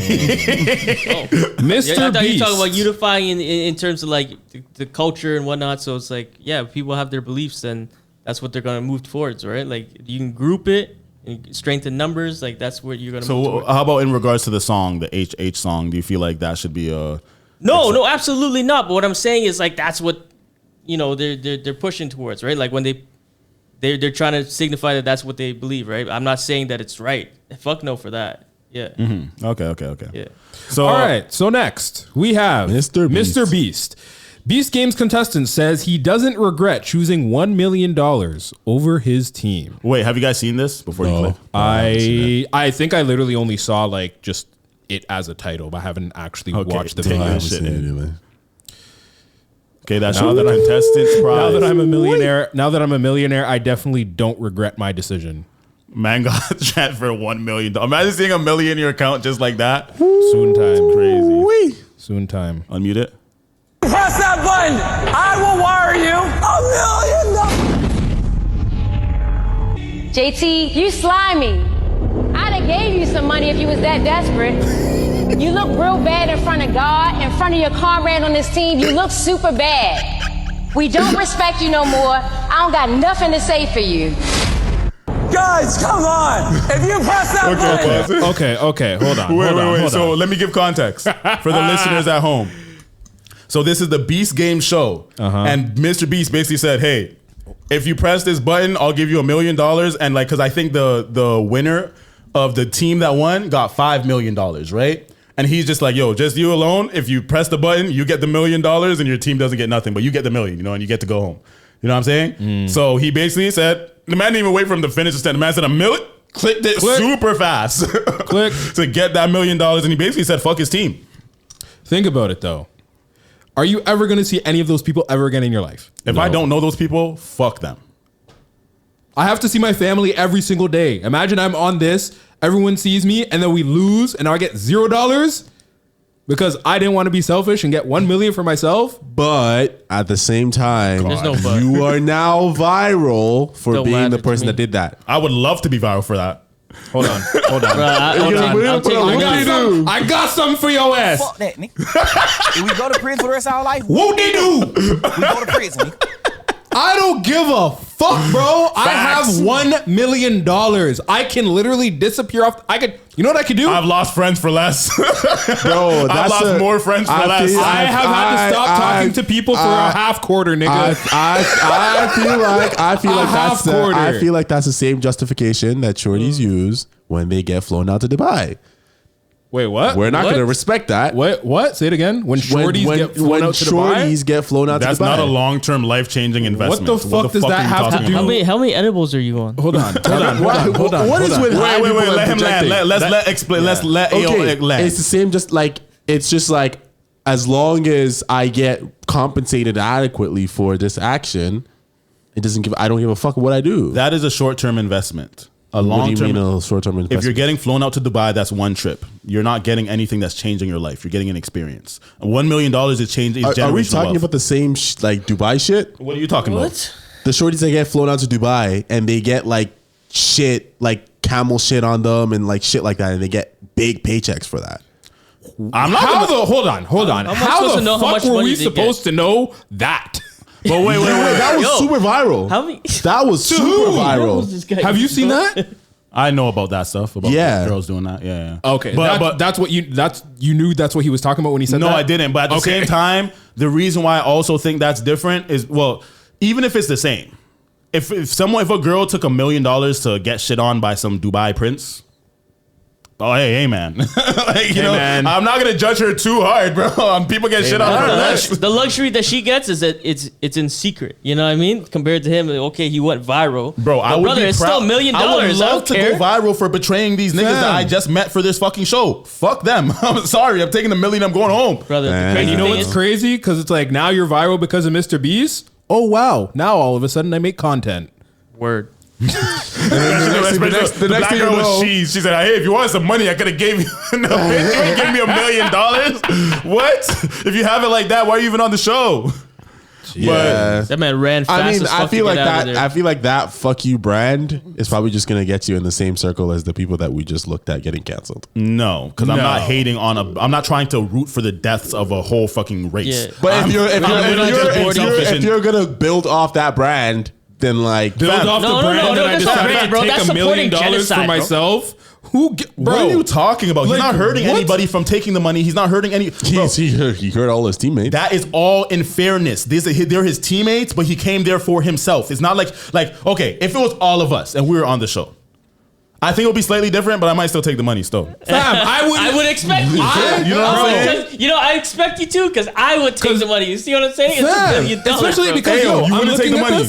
Huh? If it was us on the show together and you got offered $1 million, so it'd be like you win the $1 million, we don't get shit. So it depends. If you could possibly still lose and not get anything. So that's why I would have taken $1 million and then split it. That's the same exact thing. But he didn't split it. He kept it all for himself. But no, he doesn't know those niggas, bro. And honestly, if I'm splitting it with y'all guys, I might get 100 racks. Maybe. Maybe.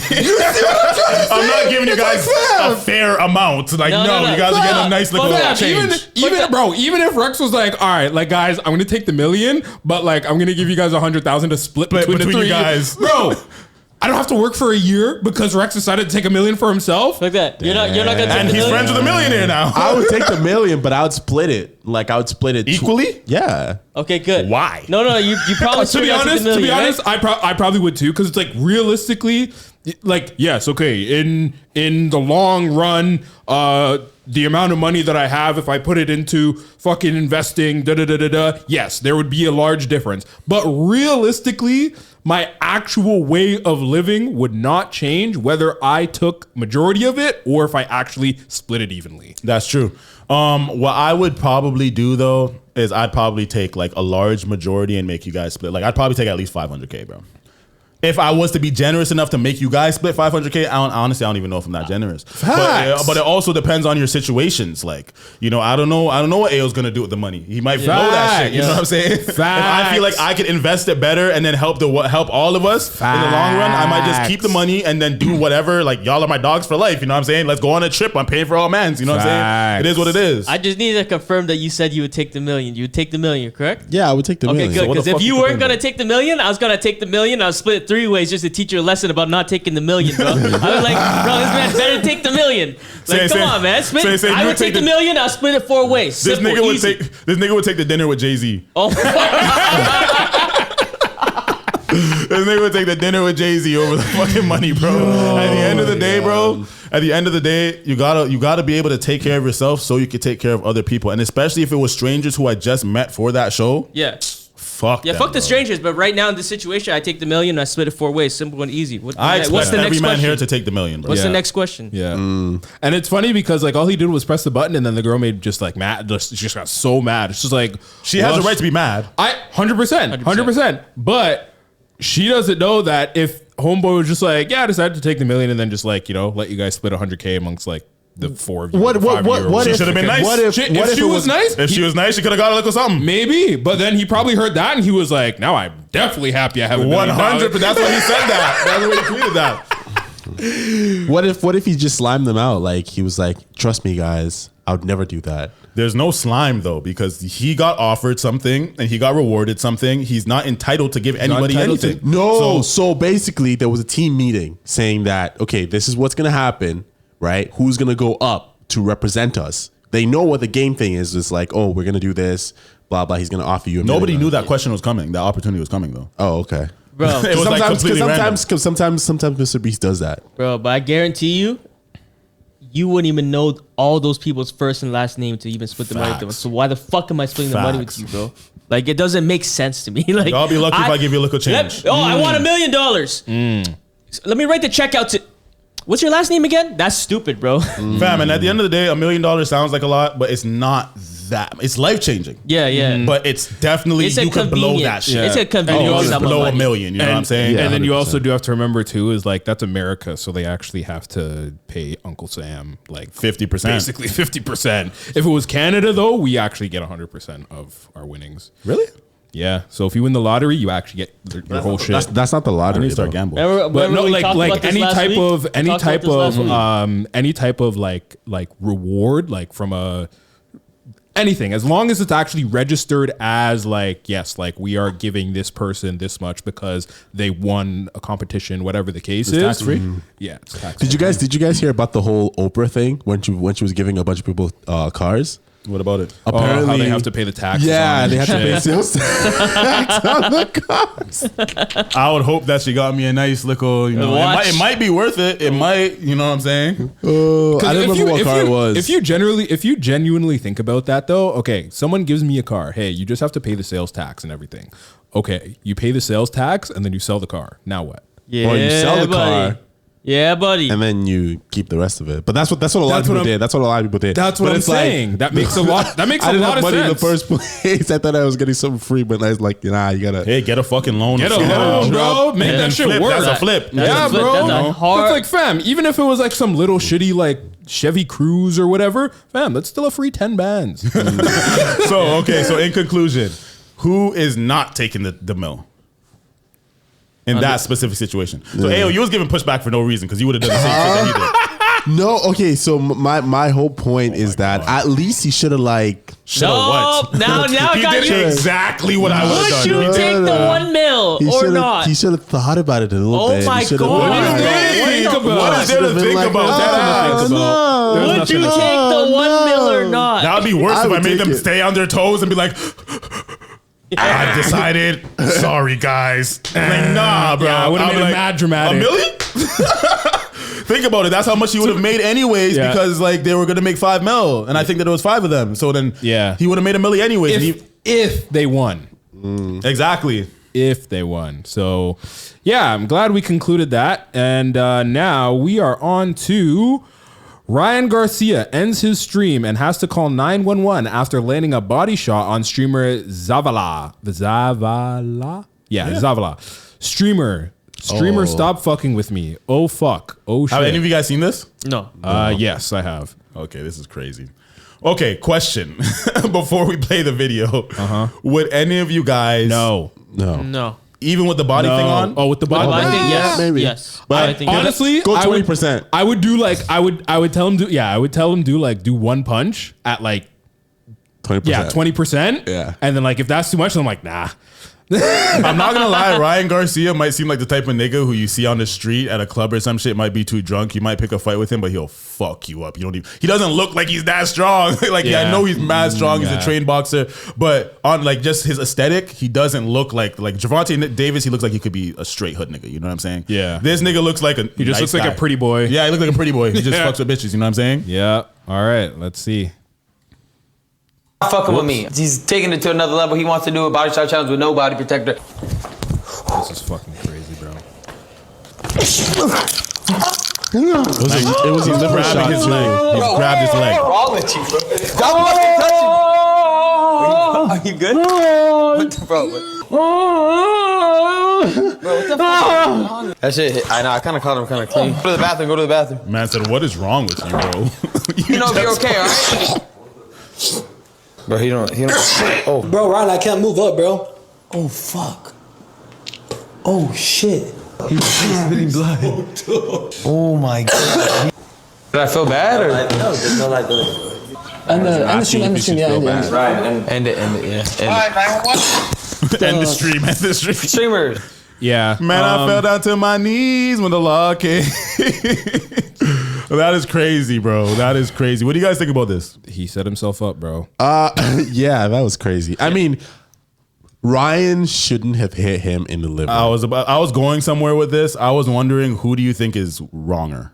He shouldn't. He shouldn't. As the only amount of accountability that I would put on Ryan Garcia's part is that he shouldn't have gone for a liver shot. A liver shot is probably one of the most painful shots that you can go for in fighting. He shouldn't have gone for a liver shot, but he went for a liver shot, and that's what fucked him up. Maybe he should have done like a right hook or something else, but a liver shot is crazy. I think that was a left too. Yeah, but it doesn't matter if it's a left. It's a liver Is he shot. southpaw? No, it's a liver shot. It's a liver shot. Yeah, a liver shot. But I'm wondering if like Ryan Garcia is a left hand puncher or not. Or No, if he punched him with his not. left on purpose to be like, okay, I'm gonna give you a nice little left. Because like, honestly, I give more accountability for Ryan Garcia. I feel like when you're in a position of power, you need to know what the fuck you're doing. Like you could have actually, For sure. you could have really severely, you probably did severely hurt that man. You know what I'm saying? Yeah. And like the man is skinny as shit. Yeah, I was gonna say He's that, young. bro. Yeah. He has no shirt on, and you Yeah. punched him directly in his liver. You said, Yeah, it's a liver shot. like honestly, I think that even That was if irresponsible, to be even honest. if the kid came up to you and says, "Yeah, I'm down to do it for this dream," like you have to be like, honestly, I don't think that's a good idea. At least make him sign a waiver, if anything. Yeah. But it's like kind of like you should have he more probably- responsibility. I'm pretty sure they talk about it in there that he did sign a waiver. The man, did you see him grab onto Ryan Garcia's leg, bro? Yeah, that was, He literally dropped down, grabbed onto his leg, and he Yeah. looked like he couldn't even talk. Yeah. And apparently, they said that he was spitting up blood. Yeah, that was crazy. Like that is insane. Yeah, we just have no context. I wish I'd seen this more, like to see what led up. Yeah, to I wanna because know- he said no body protector. Like that was like almost like negotiated in. You know what I mean? Like he's Ryan was probably just like, hey, Nigga bro, thought he could are you take it. sure? Are you sure, bro? But I understand at the same time, he knows he's gonna fuck him up, and it's like, brother, you didn't have to do all that. Yeah, that's why that all you are you sure shit doesn't really matter to me because you should know what the potential of what you like. Okay, what's you that could thing? really seriously hurt somebody like that. What's that bro. thing they say when you know like certain self defense and you get in a street fight? You're more. Your hands are weapons and shit. Yes. Yeah. You're the one at fault because you know you got your hands are weapons. and Yeah, I shit. think that comes with a responsibility. Yeah. And like that was fucked. I would fucked never I would never do that. First of all, the streamer kid, stupid. You're just an idiot. You got what you deserved because play stupid games, you win stupid prizes. But I just think that Ryan Garcia needs to be a little bit more responsible when it comes to things like this. 100 million %. Ayo, you agree with me for once? Yeah, I agree, but I'm just curious if the kid asked for a liver shot or not. Yeah, If we he have no asked for context, right? Body shot. It's a body shot. That's what they usually. they heard. He did it in the same spot he would do it if he had the body thing on. You know what I'm saying? Whenever they put the body thing on, the body protector for the punches, he hit him in the same spot he would have. But he shouldn't have gone for a liver shot if he didn't ask for a liver shot. Honestly- because I know that it's common to ask for a liver shot because of everybody knows that it's one of the most painful shots that you can take. So some people are like, "Oh, I'm a tough guy. I want to see if I can take a liver shot from an MMA nigga did guy." not look I've tough. seen that a bunch. So dumb. But at the same time, if he didn't ask for a liver shot, he shouldn't have given him a liver shot. That's basically. But the nigga didn't ask for. I don't think that he was saying like, "Yo, don't aim for my liver, aim for my rib cage." Like, I think the nigga was just like, "Yo, I'm gonna hit you in your body," and like he just hit. Yeah. Like whether he was aiming for his liver or not, the nigga knew that he was getting hit in a certain area around his torso. Yeah. You know, and I feel like no matter where Ryan Garcia hit, that shit would have hurt. Yeah. It would have, but it not, bro. Liver shots are fucked, bro. Liver shot will crumble a trained MMA fighter, like a UFC like top guy. A liver shot will crumble that man. But do you think that like, he would have that's reacted fucked. differently with a gut shot if it was directly in the gut? He would have reacted differently. Yeah. I think that nigga might have puked, bro. Like, like with the gut shot, I think that would have been the same type of shit, bro. I feel like Ryan Garcia just simply should not punch people that hard who aren't trained fighters. I think that is that simple. Yeah, that's a knockout shot. Yeah, it doesn't matter that where was you punch specifically them, a bro. knockout Don't shot. hit people like that with no equipment on and shit like that. Yeah. Okay, next thing that's going in. This is a video that like AO sent me earlier in the week, and he said he wanted to cover it. I'm the only one with a kid, so I feel like people are looking towards me for these opinions. But I want you guys to pretend like you have a kid when you watch this. I'm me alone deal with them fuckery, yeah? My son just come in my room and say, Mom, she not there. Look what girl do. Girl sneak out of the window. Hey, me not hold my mouth pan nothing no more, you know.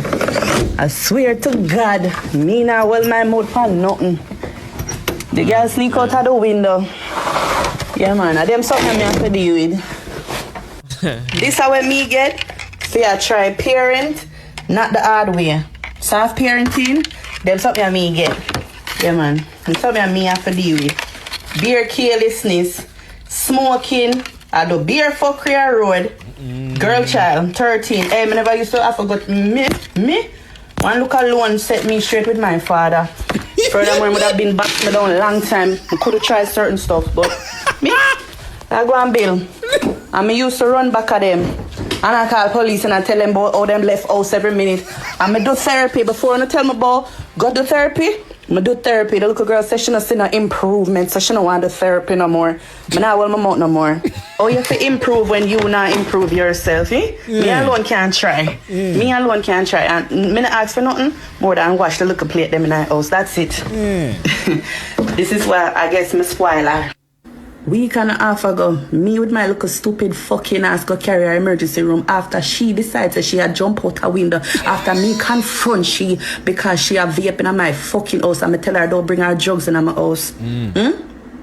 I go to school and I smoke out the people them school. Every minute them I confiscate and the school are fuckery because only when them decide so them want to gear the ending of the school year suspension, them I come tell me about them confiscate how much vape. Why the fuck you are telling me this now? Me never know say she have a fucking drug problem.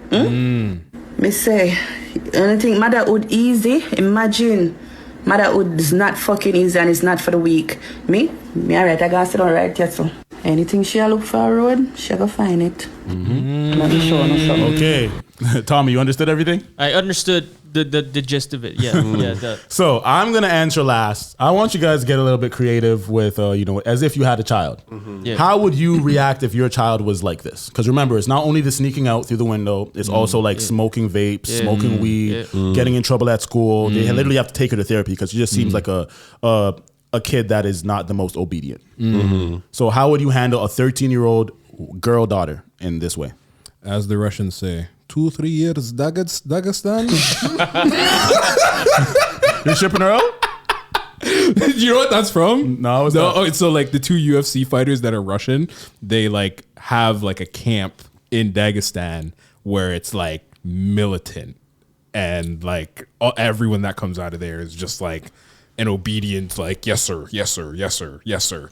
And it's like the worst training that you can ever do. But it's by like two of the greatest UFC fighters. But realistically, we're not in Dagestan and you're not sending your kid to Dagestan. Yes, who? If they're doing all that bullshit, actually, you know what? Send them back home. That's more reasonable to me, saying send them back home. Yeah. What is the...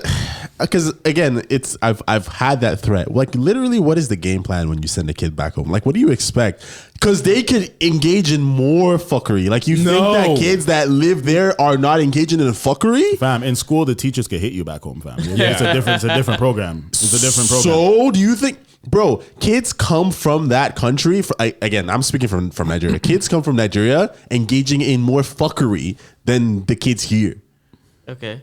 So like you do have to remember that you're changing a kid's environment at a very young age. So that means that if they're going from here to somewhere where they think everything's sweet, they go to a whole different environment. But I have a boy. Shout out my nigga Richard. He's talking about how his parents sent him to Jamaica for like 2 years when he was a kid. You know what I'm saying? The man said that he used to sit at his parents' pictures and cry every day saying, I want to go home. Sometimes you just want to go fucking home, bro. Yeah, bro. Sometimes it's not even about the environment, about like, you're not going to think like getting away with things there is different than getting away with things here. Culturally, it's completely different. You know what I'm saying? The consequences are different. Yeah. So it's like, I don't feel like they would even have the guts to be as free range. Cause like now you talk to your kid a certain way, they're going to be like, I'm calling CAS my damn self and telling them you're abusing me. In certain countries like Jamaica, that's not working. You know what I'm saying? Certain countries, Caribbean countries and stuff like that, it's not working like that. Yeah. So and they it's also they're living in they're going from living here where like, you know, you could walk to McDonald's, you could walk to whatever, you could walk to the convenience store, you could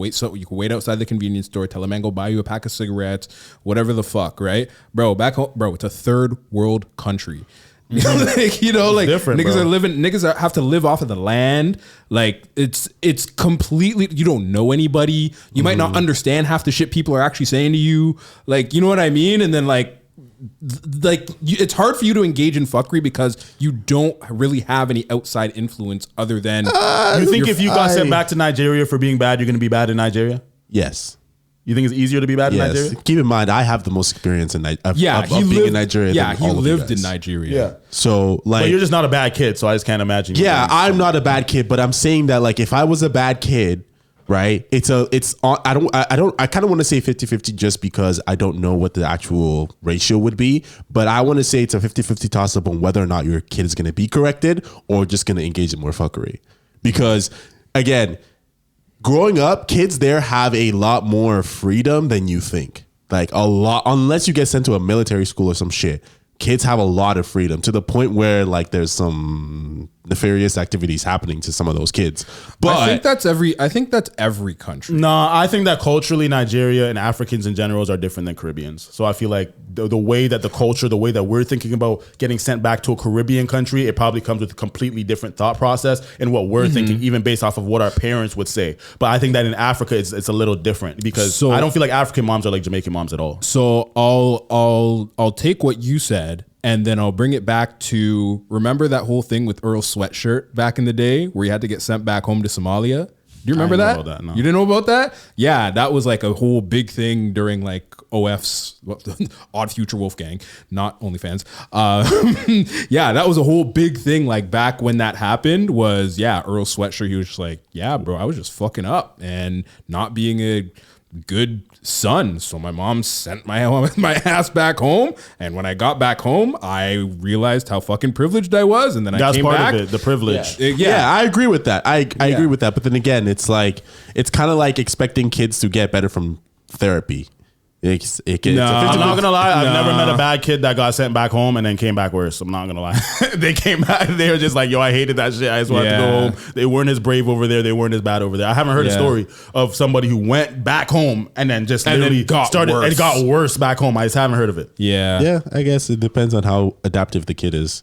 But yeah, I can see a kid that has absolutely no experience with back home getting a big culture shock. Yes, but it depends on how long they stay there. Like if they stay there for like a short amount of time, then it's just a shock to their system, and then that might be enough. But if they stay for an extended period of time and they start to get acclimated to it, I think I can imagine. I think after like 1 month, maybe I would say probably like after week 2, they're like, fuck, I fucking hate this shit. I want to go home. I miss my friends. Because you have to remember, like, they have a whole life here. Yeah. So all of their friends, they can't hang out with them. Yeah. Like, the time probably zone, have to fucking the time zone farm. isn't different. Bro, like, just be bro. short and sweet, man. You gotta be stupid to not see the benefits and the privilege of being in a first world country versus a third world, bro. Like it's nice, okay. Yeah, the weather's nicer. People might be friendlier, but it's like, bro, you not see how hard it is to navigate around here. I remember going back home to Vietnam and shit. So that's why I appreciate it. And motherfuckers are like all spread out. There wasn't a McDonald's in that town, bro. That's what I'm trying to say. Like, my point is, the longer that your kid stays in that country, the less the effect it has on them. Because they start to get used to that lifestyle. Okay, but when they come back to Canada, they're gonna be like, wow, I'm so blessed to have all these fortunate things, places, and you know what I mean? To enjoy. I think this all comes down to culture. I do feel like a lot of like, I feel like Nigerian culture is different from Caribbean culture, and the way that like the way that they parent, I don't feel like especially in a place like Jamaica or a lot of Caribbean countries, you can send them back there literally to fix up your youth. Yeah, I don't know if Nigeria. No, it's the same with Nigeria. I'm just taking a more nuanced approach to it because we act the same way too. Like I was threatened to get sent back to Nigeria as well, but I'm just saying that. Like it's not a guaranteed solution. Nothing's a guaranteed solution. Yeah, like, no. It's not. You know what I mean? But Tommy, yeah. What's your opinion on what would you live? He said he'd send his kid back home. Are you on the same page? What are you doing? Yeah, if the option is that, I can see how sending them back home would like straighten them out, give them like the vision of like, oh wow, I got shit good here. Like, hopefully they get homesick. Hopefully they want to come back. But like, if they get adjusted over there, like, fuck, whatever. But I see what you're saying, Ayo. Like, I know what you're saying. Like, they can go over there, make friends, and feel like so what you doing, nigga? That'd be like a long-term vacation. I would just send them back home, bro. That's your number one option? They'll get straightened out. Yeah. You'll see how good they have it over here. Ayo, what's your solution? I'm gonna try out more therapy. Oh my god, bro. Maybe they need pills. Just gotta be loving and caring. I know you have a unique take because you are like. He doesn't have an answer. No, I don't. So the first thing that kind of comes to my mind is beating their ass. That was gonna be my first answer. Bro, the Russell Peters skit, like back when it's like, oh, you can call child services, but I know it's gonna take them 25 minutes or 15 minutes to get here. So in that time, someone's gonna get hurt real bad. Like I remember that shit, bro. I'm like, yeah, I ain't fucking around with the child services, man. Honestly, I would try the sending them back home thing, but at the same time, again, think about this. Like if you're white, like that's not really an option for you. I'm not white, and yes, it is because white people are from different places. Yeah, we live. So in, you we think live that in a native land. like so if I sent my kid back to if I'm English and I sent my kid back to England, do you think that it would have the same effective as no? Because it's a first world country. That's what I'm saying. Like. But if it was like Russia, with that, Russia, you're just stalling, nigga. Okay. Give me honestly, you don't know what he would do. Depending on how bad the kid is, I might just give up on them. What the fuck? Yo, what bro. the fuck? Yeah. That's a reasonable answer. I respect that. That is reasonable. I respect that. Yeah. I think that's a reasonable answer. Yeah. Okay, so as somebody with a kid, if my daughter was 13 years old and doing with all this bullshit, the first thing that I would look to is her mother. Are you going to allow me to parent the way that I would like to parent? Because sometimes we forget that there's another party in this situation. Maybe she's a single mother, but with my baby mother, she's white. I don't know if she's going to allow a lot of the methods that I would be thinking of. So if she is not going to allow my method, I'll let her take the wheel. And if my kid turns out bad, hey, that's up to you. This is what you made. You know what I'm saying? It's painful, but it is what it is. It sucks. But if I have no control, I have no control. That's the first thing. Second of all, you have to remember that one of the biggest lessons I learned about having a kid is that we have way less control than we think. Kids 100%. will do what they want to do. They don't have to do what you say. Not all kids. Like some kids, they're born, they're obedient, they go to sleep on time. You know what I'm saying? They're independent. Some aren't. We all have different issues. Some people grow into maturity. Some people, you know what I'm saying? But all kids are different. You know, and you have to sometimes accept that if you have an obedient child, a disobedient child that's not going to listen to anything you are going to say, I'm going to have to let the world teach you. You know what I'm saying? So like if it's becoming that bad where you're not respecting the rules of my house, I might have to kick you out. Yeah. If you're not going to respect the rules of this house, you cannot stay here. You know, whether I'm sending you to a foster home myself, or I'm sending you to a relative's house, whatever is going on, you have to learn how to be accountable for your actions. And when it comes to a certain level of disrespect, that is on you. I'm doing what I can as a father. I'm showing you the road that it should take. I'm going to talk to you calmly. I'm going to try to do therapy. Fuck, if boot camp, if it's a boy, it's going to be completely different, to be honest. The boy, I'm going to probably treat it differently. 100%. But for a woman, I do feel more restricted. And if you want to be a bod breed, walk around or walk upon road and do whatever you want and like sneak out, smoke, all this type of stuff disobediently, those are going to be your decisions, and I'm going to show you that the consequences of your actions is going to be your biggest life lessons because I can't control you, and I'm not going to stress myself. I'm not going to overly stress myself over somebody who just doesn't want to listen to me. You know what I'm saying? You're going to have to learn. So your kid ending up that way does not make you feel any sort of failure as a father? I would probably feel that way 100%. But at the end of the day, I know there's good parents that have bad kids. Yeah. Okay. Like one thing that I've learned, like especially when you see people with multiple kids, when people have multiple kids and you see them all turn out different ways. I'm not saying that they had the same experience growing up, but when it does show, like I'm a believer that some people are just the way that they are. Yeah. Okay. Like some people are like the way that you're hard-headed and the way that you just want to follow your own way. Like you don't care about what anybody else says. I do. I'm very skeptical about it. Okay. But what I'm saying is that would be hard to parent. Yeah, relatively. Yeah. It would be hard to parent somebody who just who thinks that their way, like I think that there's some strength in it that you have your own independence of thinking. That's a strength that I would like to instill in my kids. But at the point where you don't trust me or the point where you think that you're always right in a way, I feel like that would be very difficult to parent. And a lot of your lessons is going to have to be through your fuck ups. So you never liked that when you were a kid? Is that what you're trying to say? No, I was a good youth. You're good, you. Oh, I was a good youth. You know, I had little things like, you know, I could have been cleaner. You know what I'm saying? I could have been like my issues and shit like that. My sister fucked up so much. She made it easy for me. Cause like I fucked up. You had a lot of siblings. You had a lot of siblings. But if I fucked up, I ain't fuck up that bad. You had siblings. So this is my whole thing. I remember we had this conversation last week about like the whole parenting thing. But like my dad, he didn't really have parents here. Remember, like he didn't get to see anyone growing up. So like whenever I was being stupid and shit like that, all that was out of passion. And you know, remember I told you the story about how like I went to my family party and they were just referring to his name and stuff because he's like, bro, but your pops used to, all of us, like, you know. So I kind of never pointed blame at him because I'm like, yo, this shit is kind of regular, you know what I mean? Like because you didn't have anyone to like be like, oh, I should do that because my pops was like that, because he was like from 13 to 30, just like had to figure it out himself, you know? So like in terms of her, like I was kind of the bad youth. I see it's interesting to see her perspective because like I kind of put my pops through that, but over time you kind of like smarten up and you kind of like look at it and you're like, damn, like, you know, my pops like had to go through all that. Like, you know, he had to learn how to be a father through trial and error with this guy. Okay. I'm a firstborn too, you know what I'm saying? So yeah. I have a question for all of you. How do you guys feel about disobeying your parents or disappointing your parents? Was there something growing up where like for me personally, like, you know, I've done some shit, haven't got caught for some shit, have got caught for some other shit, but overall I wasn't a disobedient kid who would push lines like that. You know, I'm not sneaking out in the middle of the night through a window at 13. Like maybe if I was sneaking out, is maybe I was like 16 or 17 and I would walk out the door maybe in the night in the summertime or something like that. But I would never go too far. I would never like do anything that's like super crazy. I never snuck out. I stayed out late, but I never snuck out. Yeah. You know, do you feel like, how much is your parents like, how much do you care about, how much do you respect your parents' authority when it comes to disobeying them? What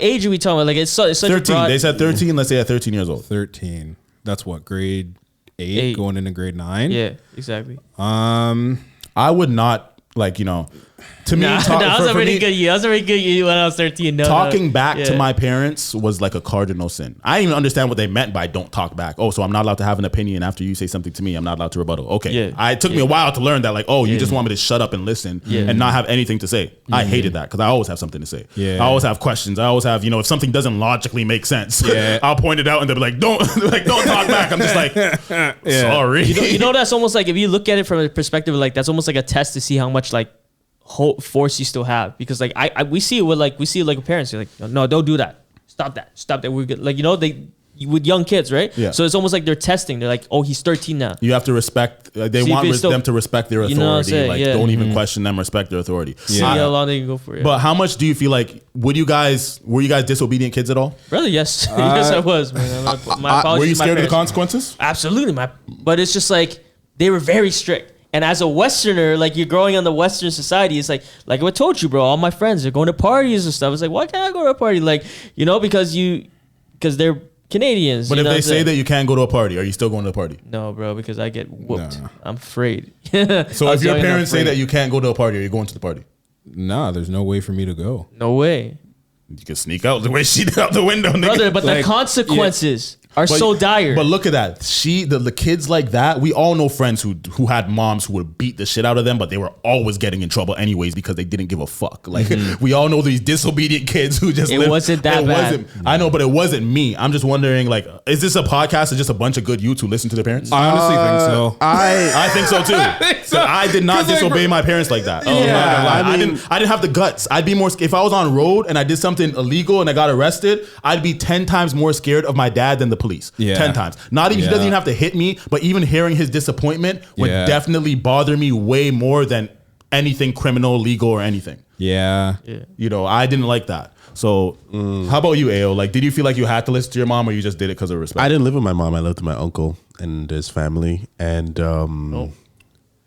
yeah, honestly, that experience kind of, I feel like, did a lot more negative on my mentality than Let's it hope he did doesn't positive. Hear this. Let's hope he doesn't hear this.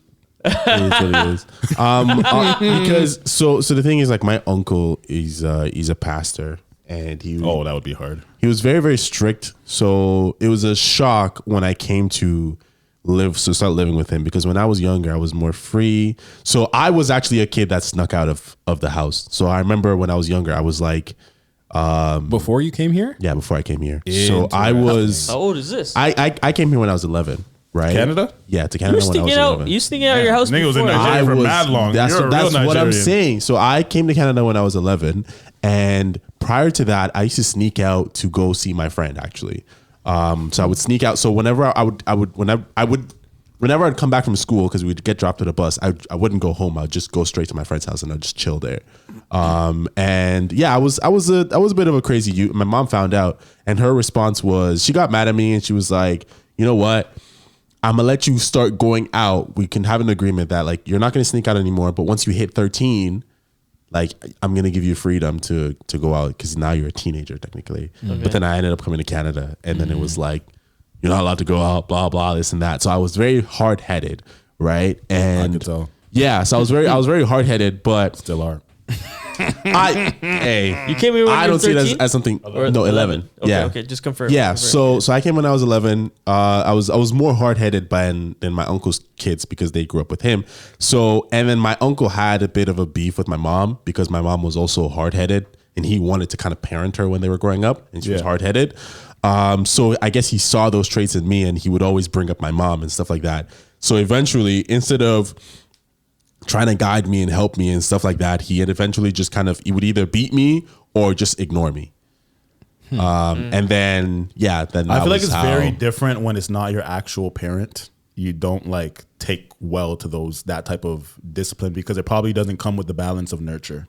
Yeah, it didn't. You know what I'm saying? So if they're only disciplining you and they're only authoritarian, then it's different when you're like, if your mom, like, the one thing is that I could discipline my daughter, but she's going to look for me for comfort to calm her down too. Like, you know what I'm saying? If I put her on timeout and she's crying, she's going to look to me for a hug and for a cuddle to, like, make her feel better afterwards too. You're not going to get that same thing from an uncle or something like that. But his kids were also treated the same way. Damn. So his kids are like a lot like all of us that grew up in that household have issues. Yeah, Masha. we all have issues. Like, even the one that we thought was going to, like, make it out and do good because she was going to be a doctor and all that stuff, fucked. Do you feel like you listened to him when he was, like, authoritative?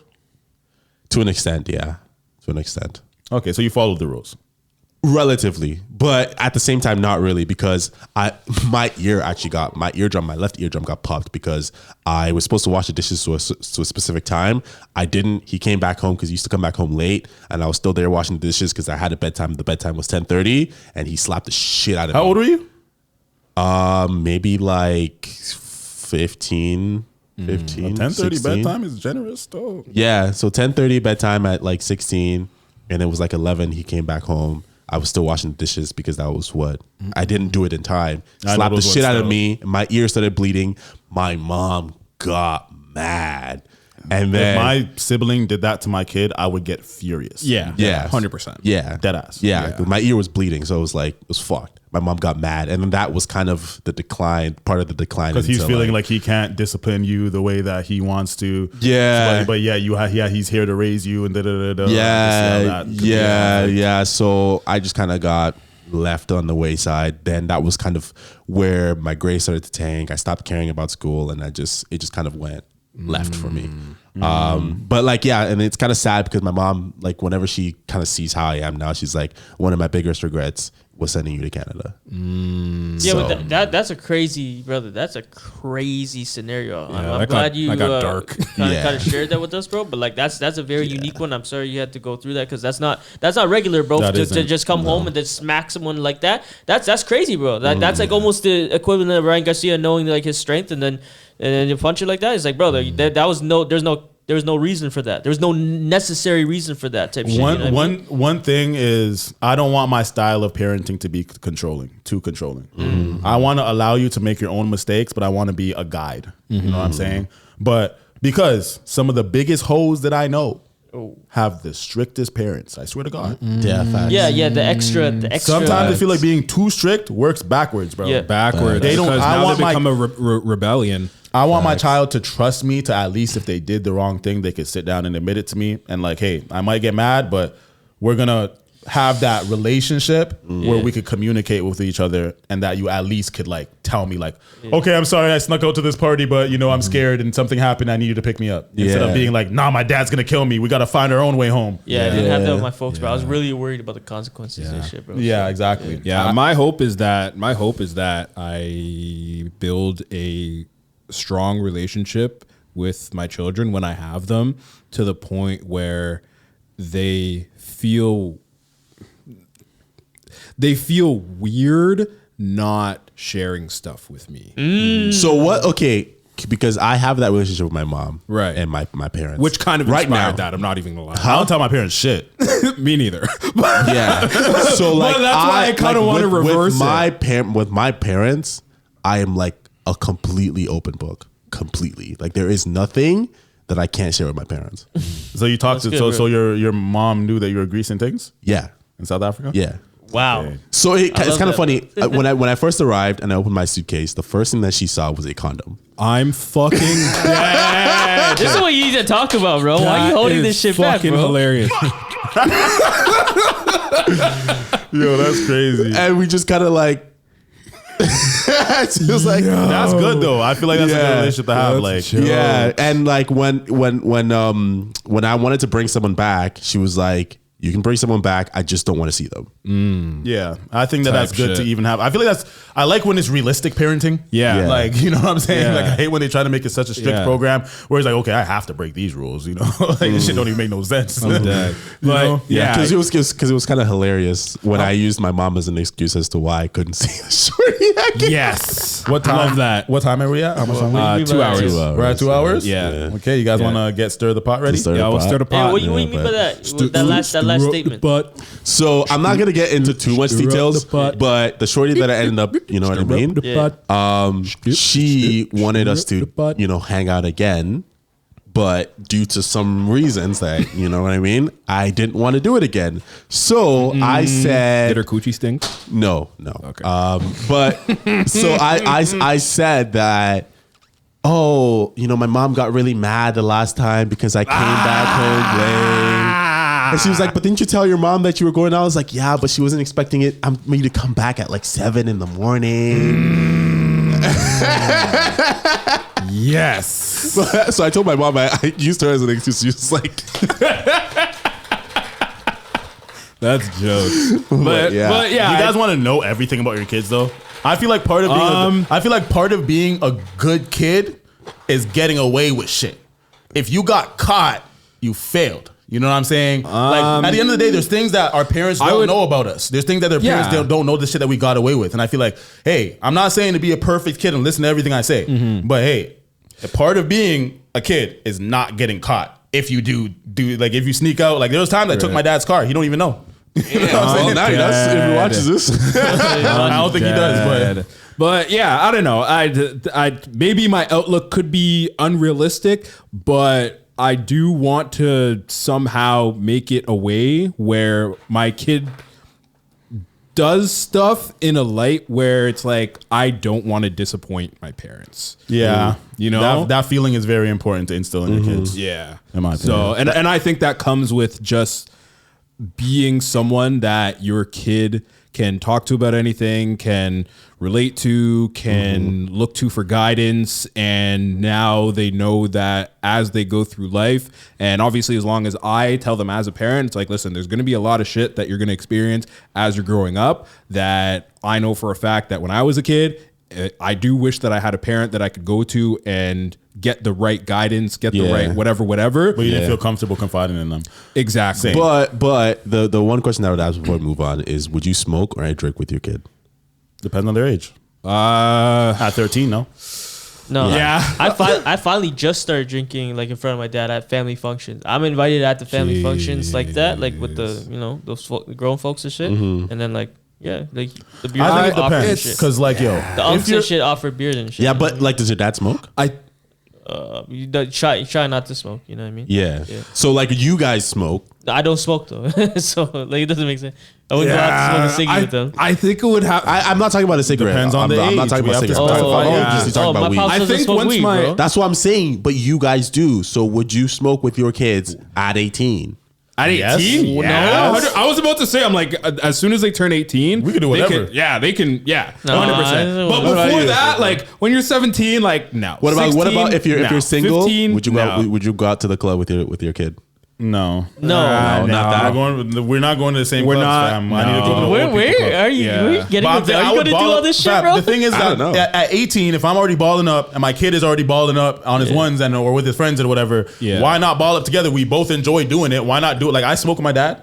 Okay. Yeah. By the time I was like 8, I remember the first time I smoked with my dad. It was like a rite of passage. It felt great. I was smoking with him and his friends. Me and my boy at the time, Stanley. We went to my dad is a DJ. He was throwing a party, and we wanted to go to like one of his parties because we finally turned like of age or whatever he could get us in. So we went, and like before we went, we were balling up at his boy's crib. And we were just like, you know, he passed me the spliff, and I was already smoking around that time. So then I smoked with my dad, and like, you know, Stanley was. I will never forget. Stanley was so gassed because, like, you know, he was just like, it was a sick monumental moment because my dad is a cool dad. Like, he's pretty cool. You know, he's a DJ. Yeah. Like I said, he dresses better than me. You know, what I'm saying? Probably gets more bitches. He get more bitches than me. He get more money than me. You know, so smoking with him at that age was a good experience. But like, for example, I have a little brother who's 13 and he smokes weed. You know what I'm saying? Like, it's conflicting, but at the same time, I don't live with him. I can't stop him. Right. I could encourage him to not do it at that age because it's terrible for brain development. But at the same time, I can't stop him from smoking weed at all. If I had a 13-year-old kid, I would 100% not smoke weed with them. 100%. And I would do whatever in my power to not have them smoking weed. Yeah. But at 18, if you've been smoking since you were 13 behind my back anyways, fam, we're balling up. We might ball up at 17 just because, fuck, nigga, I already know you smoke. You know? I'm dead. Sometimes it's just like you can't control it. You can't control shit, and your kid's going to do what they want anyways. Sometimes it might be safer to smoke with them. So then, so you don't have to go elsewhere and find nefarious ways to get high when I could help give you a safe place, make sure that your weed is all right, and then teach you how to do the right etiquette in certain ways. It's tough, bro, because then you're worried about enabling the habit and like watching the decline of like them as a person. You know what I mean? Like schools and all that shit. They're already smoking.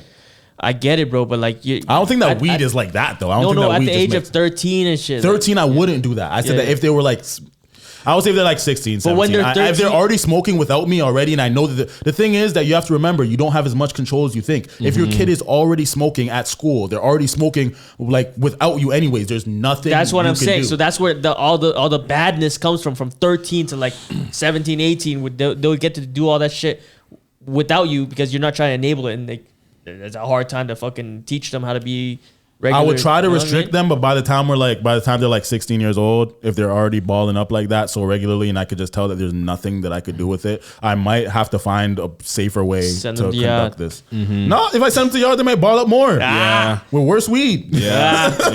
You know what I'm saying? Like I don't think that sending them back to yard is not gonna. Maybe Vietnam might help them, but for smoking, nah. Nigga. No, that shit's in the backyard. You know what I'm saying? They're gonna come back smoking even more. You know, at the end of the day, some people are like, you know, some people are just naturally love smoking. They just is what it is. They just love it. I would try to regulate it and control it as much as I possibly can. But once they reach a certain age, I do feel like it's more dangerous to just be like, you cannot smoke it. You're like, to be completely against smoking, try to restrict them, knowing that you cannot stop them from smoking anyways. There's nothing you could do to stop them from actually smoking when they leave your house. You have to send them to school. They're gonna ball up at school. They're gonna ball up on their way to school. They're gonna, unless I want to be up their ass 24/7, making sure that they don't smoke. I'm not anti-smoking, bro. So it's like my whole thing is like, if you give them a safe place, as long as you can make sure that they're like doing the best they can as a person, bro. Like they don't get off of the track of like life that they need to get. You know what I mean? Like I think a part of that, because my outlook again might be some unrealistic parenting, but I do feel like if you can put things like that are disciplinary, but back it up with reward. So say it could even just be they're a athlete, and it's just like, hey, you want to be a top level athlete? Top level athletes were not smoking at this age. Yeah. In order to get to what you want to be, you want to make $1 million in the MLB, NFL, fucking MLS, whatever the case is. Just like, it's going to take you a lot longer. You might not actually even get there. I might have to lie a little bit. Be like, you're probably not gonna go there if you want to keep smoking weed and you know what I mean? So it's stuff like that you kind of have to look out for. But I was gonna say there's 2 clips that kind of remind me of all this whole topic. So like, there's the one that I sent you about who was it? Ben Dadon.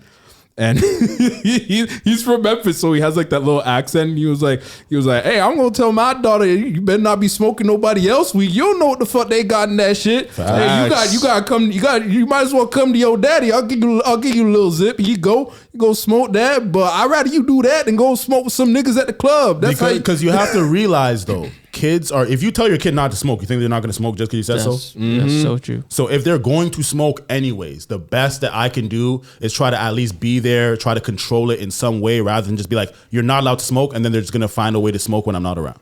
What about vaping? Yeah. Vaping?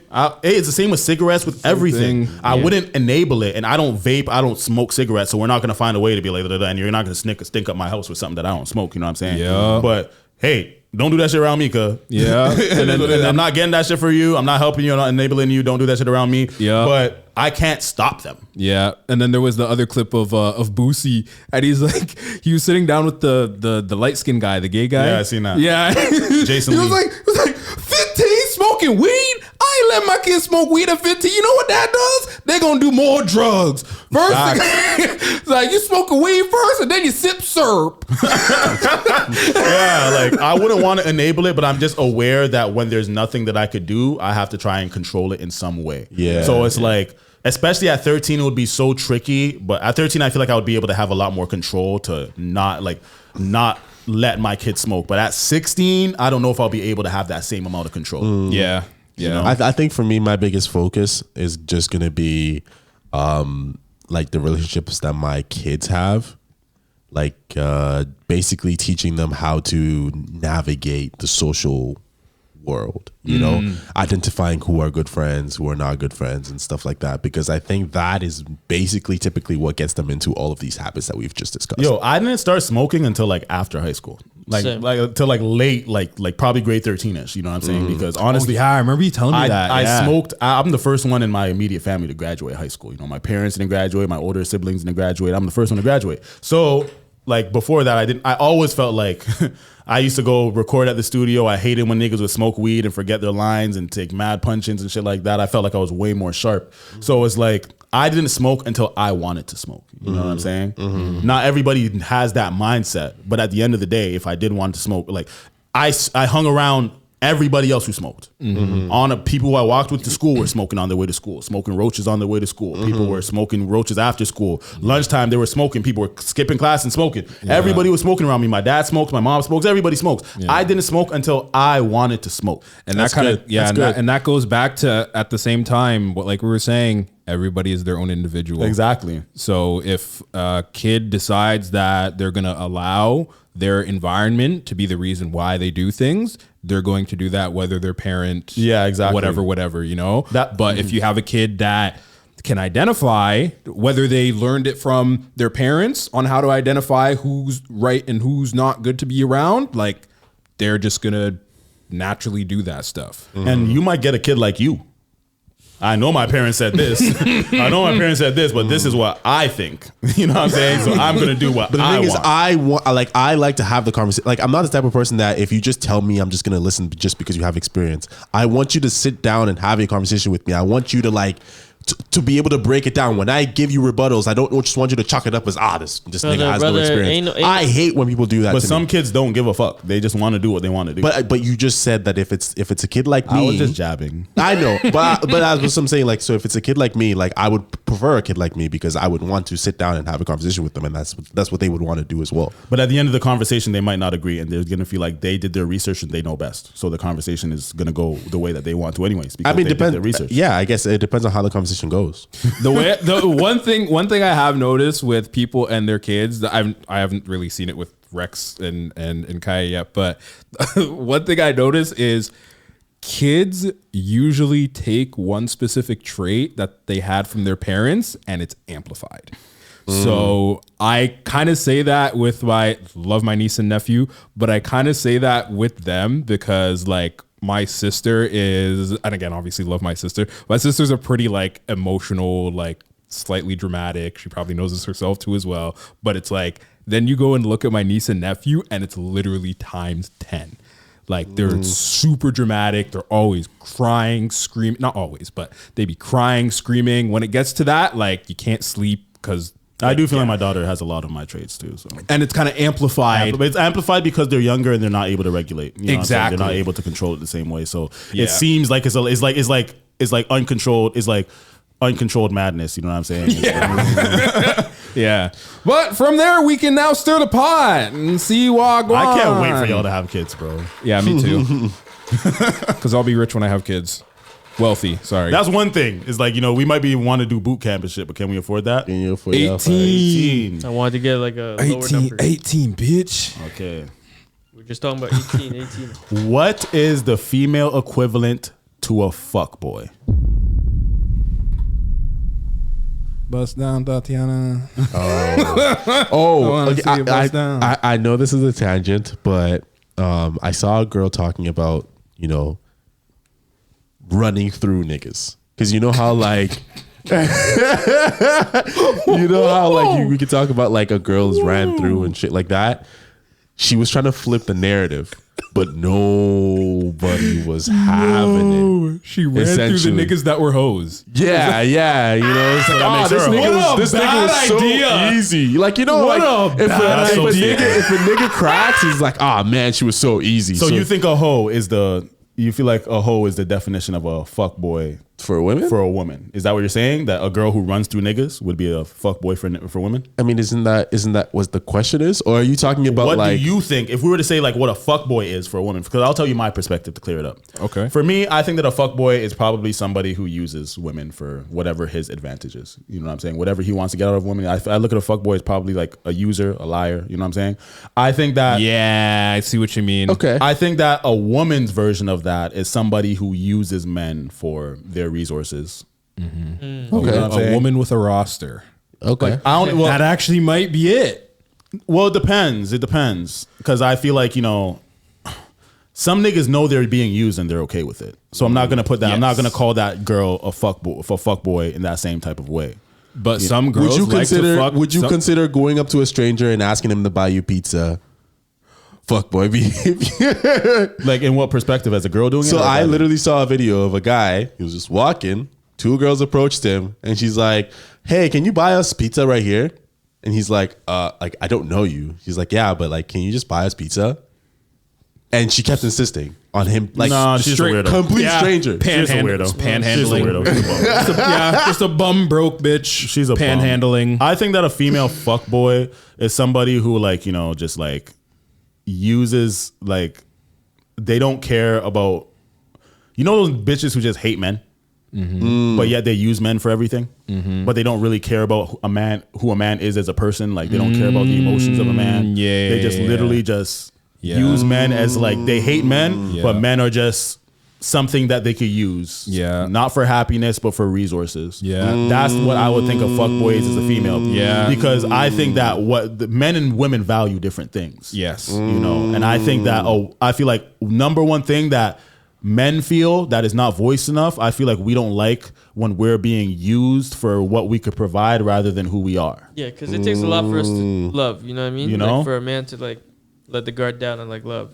Yeah, so I feel like even us outside of love, like lots of girls, like they have like kind of like an escort culture in terms of, especially when it comes to rich niggas. You know what I'm saying? Yeah. I feel like a fuckboy in a girl sense would be somebody who, even if like it's a mutual transaction though, I still think that it's kind of fuckboyish, fuck girlish. I guess. So to add on to that is basically what I was saying. There's women out there that will literally just have a roster and, excuse me, God damn, and on that roster,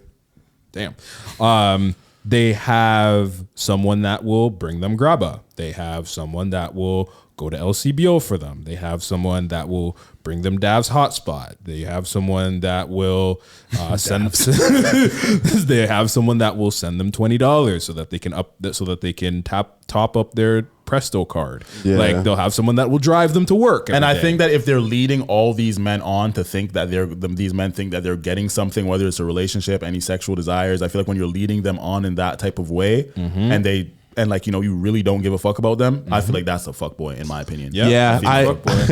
I was looking for it, but I literally saw a clip of a shorty talking about how she was getting mad at she was getting mad at a guy who was basically tricking on her. So like, you know, he would always like, you know, call her and like, he's like, hey, you want to go grab some food, this and that. And she was like, can this guy stop talking to me? Like, if I want food, just send me the money for the food and stop talking to me. Yeah, that's a fuckboy to me. Damn. You know what I'm saying? That's exactly what I was talking about. Yeah, like Damn. she don't give a fuck about the Yeah. nigga at all. She just No. wants what she wants, and that's just a resource. He's not even human to her. Yeah. You know what I'm saying? That's a fuckboy. I was to me. like, damn. She was like, yeah, nigga, just shut the fuck up and just send me the money. Talk about how if I ask you, oh, yeah, can I get money for food? Talking about trying to take me to dinner. I don't want you to take me to dinner. Just send me the fucking money. Because a fuckboy would be somebody who kind of does the same shit, but with pussy. Yeah. You know what I'm saying? Yeah. He does not give a fuck about the girl No. whatsoever, but does. he just cares about getting the box. He'll get Yeah. it by any means. He doesn't value her whatsoever. Okay. So that's why I feel like the female equivalent to that is just with resources. Fair. It's a value exchange. Fair. You know? Because sometimes like the girl that's a hoe is not really typically not even putting out. Yeah, she's not the one with the leverage in a lot of the scenarios where she's being hoed out. Yeah, I feel like it's I wouldn't even call her the fuckboy girl that we're talking about. I don't think that she's necessarily a hoe. No, I'm saying that like the original differentiating. answer of that like a female fuckboy is just a hoe is that like a fuckboy has leverage a lot of times in the relationships that he is engaging in. That's But a hoe does not because she's just getting slutted out. She's getting taken advantage of. Yeah, exactly. So, but the person taking advantage of in the relationship is the woman doing that shit. So Tommy, do you have any difference of opinion? No, we good on that, bro. I rate it. Okay, we all agree. Fuck the fuck boy, fuck. What should we call them? Fuck girls. fuck yeah. That doesn't sound good, bro. I like how you're so specific with the fuck girl though. You separated the transaction versus the fucking for the fuck boy. You know That's what I the mean? number one thing that I hate about women of this Yeah. generation and dating in this generation is how things seem transactional in that way where it's just like, yo, girls don't really care about who I am or like we could be happy together based off of our personalities making sense and working together and growing together, but they only care about can this nigga provide for me? Yeah. You know what I'm saying? So instead wait, of us building together. I'm curious though. When you meet girls like that, right, who are just like all about money and I get super turned off. Number one turn off. So if you have the money and you're able to be the guy that like they want to go after, are you slutting them out or are you? If I was to get famous and rich right now, I probably have a bunch of girls who would have never given me the chance right now, where I would just fuck them the best that they have ever been fucked in their life and not give them anything at all and never talk to them again. Make them feel completely used. I have a scenario of what I would be doing, but I'm definitely not going to disclose that on camera because it's not that it's sick, but some other people might have that opinion of Yo, it. brother, you're adding yourself out from how sick it is that you can't say I it on don't care. camera. I don't care. I saw this and I just wanted to. What'd you see?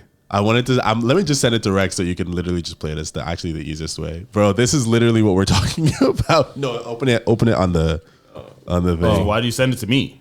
Yeah, why do you? Because You have to be with you. Your account is right there. Money. So how much money a week does he spend on you? Yeah, I see what you mean. I see what you mean. I see what you mean. Yeah. Yeah, You're a smart youth. You're a smart youth. Does a man Still. have to be with you? Oh, I've seen this. Money. Oh shit! So how much money a week does he? Shit! Yo, Sorry, chat. Producer Rooks is about to lose some credits. Sorry, chat. Wait, refresh it. Yeah, sorry, chat. Hold on. Oh, it'll work. Yeah, there we go. Money. So how much money a week does he spend on you? He ain't spent nothing yet, but he having that shit. So why are you still with him if he's not spending it on you? Oh, it's coming. She got hope. The man have to be with you. Yeah, I've seen that before. I've seen that before. She got hope. For real. What does a man have to be with you? Money. Okay, how much he spend on you? Nothing. That's how you're gonna be moving. No. Not even, bro. I'm not gonna lie. I'm probably gonna trick a little. I'm gonna trick a But little. I'm gonna do it selfishly. Yeah. I'm not gonna be. It is funny But, though because but like honestly, if you look at what he's wearing, like that's all expensive shit. He has a Celine hat on. He has a YSL jacket on. If it's real, Yeah. could be fake. Yeah. So he could be putting up a front just because he knows that this bitch wants a man with money. Yeah. And so he just put that shit on and he was like, yeah. fam, but how they come is how they go, bro. That's why it's just like, yo, we have ups and downs in life. I wouldn't want somebody who was with me because I have money and then I lose my money and then they left me and then I gain my money back and then it's just like, Facts. you know what I'm saying? I Facts. want somebody who's with me because they're a ride or die because of who I am. That you know? David Beckham type of wifey, yeah, because he's got a wifey that's been with him since like the Bro, little apartment, the little small even apartment. Conor McGregor's wife. Yeah. Fam, the best thing that could happen is me getting in a relationship when I'm broke. Yes. Yeah. Because if I'm honestly, I might encounter a whole lot of problems. Women will probably be my number one problem if I was to be super rich because I know that the type of women that would probably attract money, that money attracts, you know what I'm saying? And that would probably get me in trouble due to my lust problems. I was like waiting for that, bro. What we'll do is we'll make sure we have a stylist that dresses us down. The stylist can even be me. We'll all wear the same shit every single day. Until they scroll on their IG and they're just like, they see us on IG, they're like, oh shit. This nigga got millions of subscribers. It's like, yeah, but we're demonetized. We talk about too much wild shit. They don't like us. Rooks, if you had money, I feel like everyone would know. Only because people said like I said, we already discussed this. It would literally only be because because I'm not going to drive a crazy car. I already disclosed this. And the reason why I say that is because I would. So realistically, people would probably know I'm rich because I own a dealership or I own a rental car company and it's just all exotic cars. But you're not going to pull up to my crib and see like 5 whips sitting out there. Like, no, that's how you get robbed. So I think you're going to have a luxury vehicle though. No, You're gonna literally, no. Your everyday vehicle is not going to be a good vehicle? I already know exactly what it's going to be. It's going to be a Toyota Sequoia. It's literally just a 7-seater SUV. Wait, so you're not gonna be iced out? You're not gonna have like a Rolex? You're not gonna have like an iced out Rolex? You're not gonna have I'll have a collection of watches for the sake of being investment and just for the sake of being a collector. Because and you wouldn't wear them. Every now and then, but it's like they're not going to be bust down. I'm not a bust down. I'm not going to be a bust down. So the reason why I'm saying all this is because I don't want to be a target. Fair enough. I feel like for Rooks, you wouldn't be able to tell he's rich, but there will be signs. Yeah. There will be certain signs where you just be like, Yeah.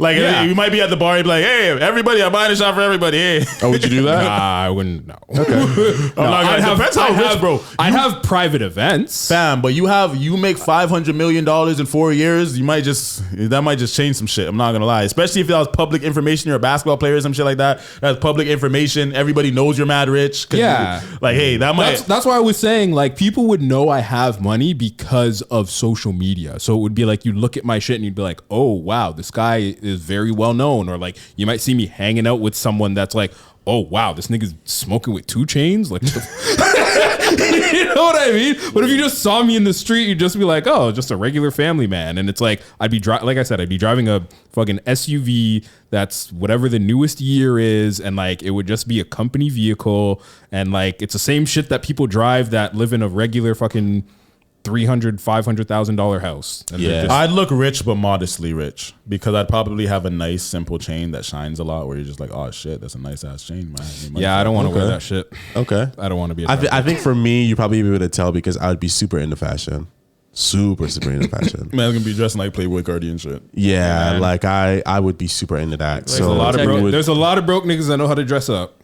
No, That's but true. like it's again, one of the things that holds me back from buying more clothes than I do is I don't have money. That's honestly it. Yeah. But like yeah, so like I would definitely, but the thing is like I just want to shop and buy a bunch of clothes. Like I don't necessarily care that his thing says YSL whatever the fuck, but like I probably look for something that looks like that and rock it. I think honestly what would happen, AO, is like we would go to like we'd end up at like say like we went to Lenox Mall in Atlanta, and then we got into like the high end brand area, and then you'd start going in there and you'd be like, oh shit, I see why everybody spends a lot of money here. Yeah, you go to Saks Fifth, bro, and then you're just picking shit off that like you're just, and then now your entire fit is designer. You go to Saks Fifth. I'm not gonna lie, bro. It's like some of the prices in there, because Saks Fifth is like it's almost like Winners. Like Of Marshalls high-end. of high-end designers. Like you'll get stuff there that's like out of season. So I be seeing the ugliest ass shoes and they'll be like $1,200. That's what I'm saying. I wouldn't wear it like him. You know, because you know designer that he has that shit on. But I, looking at his fit, would not recognize that he has that shit on because I'm just Good, looking bro. at That saves you a lot of silhouette. money. Right. That's what I'm That's saying. good. Yeah. I'm more just so looking at what is the composition of your fit. Like how are you putting it together? I don't give a fuck about what There will be definite signs because I'm not driving a shitty car. Yeah. You know? But I don't want a Bugatti. I don't want something with the top down or anything. AMG? But I don't really know too much. he doesn't know cars. But I'll be the one to pick out Rick's. You know what? Actually, no. None of us are able to have anything luxury. We're all just gonna have company vehicles. They're all gonna be Toyota Sequoias. You can't tell me. You can't tell me how to ball. I want a 4Runner, bro. I want you can't tell me how to ball. You don't want a 4Runner. You want the big nutty Sequoia, bro. Yeah, They're no. sick. Is it bigger than 4Runner? It's the biggest. Oh shit! Say less. The say biggest. C60. I think it also depends on how rich I am. AMG. Still. That's a big thing because if I'm stupid, filthy, stinking rich, I'm not gonna waste my life by just not dressing, not fucking having the rich shit that I could afford. Like, what the fuck? I mean, you don't have to be stinking rich. Like 500K a year. Personally, I just spend it on like traveling, bro. I would like to have like spots in like the warm climates where I can just be like, oh, I'm dipping out. Because you do have to remember too is like because like if it's company money, like Chat2Much Incorporated makes X amount of dollars, then like we have a salary. Yeah, we're mainly going to be, and to be honest, we might even just be living off the fucking company credit cards. And then like the money that's in the company pays off the credit cards and then like tax write-offs. I'm not gonna lie. Blah, blah, blah, blah. But the thing is that you'd probably like, you guys might buy drip, but I'd probably wear like simple black tees and jeans the way I'm doing now. But I'd probably have some form of better Jordans than I wear. And then I would have just a nigga in me. Yeah. And then I would have a nice chain, but not a big chain, but a nice tennis chain. You know what I'm saying? And then I would have probably, I would have good, nice jewelry. But like not a lot of jewelry, but I would probably have like a nice ring, nice bracelet, nice watch. You know what I'm saying? Maybe a watch. I don't really care for watches, but hey, for the investment sake of it, so you wouldn't have an iced out watch? No, iced out, no. Iced out, nah. We're not loses value, and it's so flashy for no reason, bro. Yeah, I think they look hard. I would have nice earrings. You know what I'm saying? Yeah. Like, you know, I don't think it would be like $30,000. Like every single thing is like super. I care more about just like, I just want something that shines nice and looks good. That's simple. Like I don't want a big chain. I want a nice simple rope chain that shines well. I don't want a big ring. I want a nice simple ring that shines nice. You know what I'm saying? So like I would get high quality jewelry that might be a tell. I would probably get some sort of luxury vehicle that's not like out of this world. Nobody could afford it, but it wouldn't be a Honda. You know what I'm saying? So people would tell that's not just your Honda has a nice sports car, brother. I was gonna say Honda S2000. I was talking about like the Honda that I have. Honda NSX. I was talking about like Honda the actual supercar. Yeah. But you never know, bro. In the future, that new Honda Civic might drop, and you're like, ooh, that's kind of hard. I might have a Tesla. Actually, nah, fuck Elon. Bro, I almost had a red S2000 for 10 bands, bro.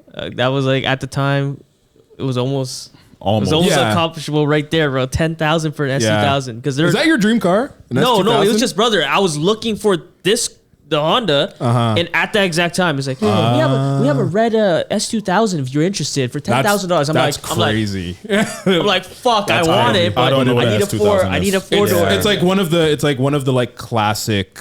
It's one of the classic like Hondas, JDM like sports cars. Yeah. Well, what time are we at? 2.5. Yeah. You guys want to wrap it up? Yeah. All I was gonna ask is, do you have a dream car? I'm liking Maybachs lately. The SUVs. I don't know what they're called, but I seen the Maybach, like just the sedan, just like a regular Ford car. I'm like, the legroom. What does the SUV look like? That's what would come to my mind. You know what I mean? Okay. You might be able to sleep in that bitch. Like I don't even need a motel. I don't even need a motel. Just put the seat back. Yeah, man. Yeah, Maybach GLS 600 actually it is. Yeah, you really know your cars, man. He's a car guy. Literally ever since PlayStation 1 Gran Turismo, I've just known cars. Yeah. It's really trippy. I have this weird skill where I can look at a car and like usually get within 1 to 2 years of production. I feel like if I got rich, I'd be exposed to a lot more rich shit that was gonna be like, why would I get this when I could just get a G-Wagon? Yeah. You know what I'm saying? I might just be I'd help you, don't worry. I'll help everyone pick out their right cars. Yeah, for me, I'm within my budget. I don't even know rich shit right now because I don't really give a fuck But I love things that I Toyotas can't and afford. Hondas. I do. I love Toyotas and Hondas, bro. I actually don't even want to pay for the European maintenance, bro. But I'm just saying, if I'm mad rich, like if I'm filthy, stinking, stupid rich, I'd probably have some toys. Yeah. And that's why I would have a car dealership, because then I would just be like, yeah, guys, pull up. Like,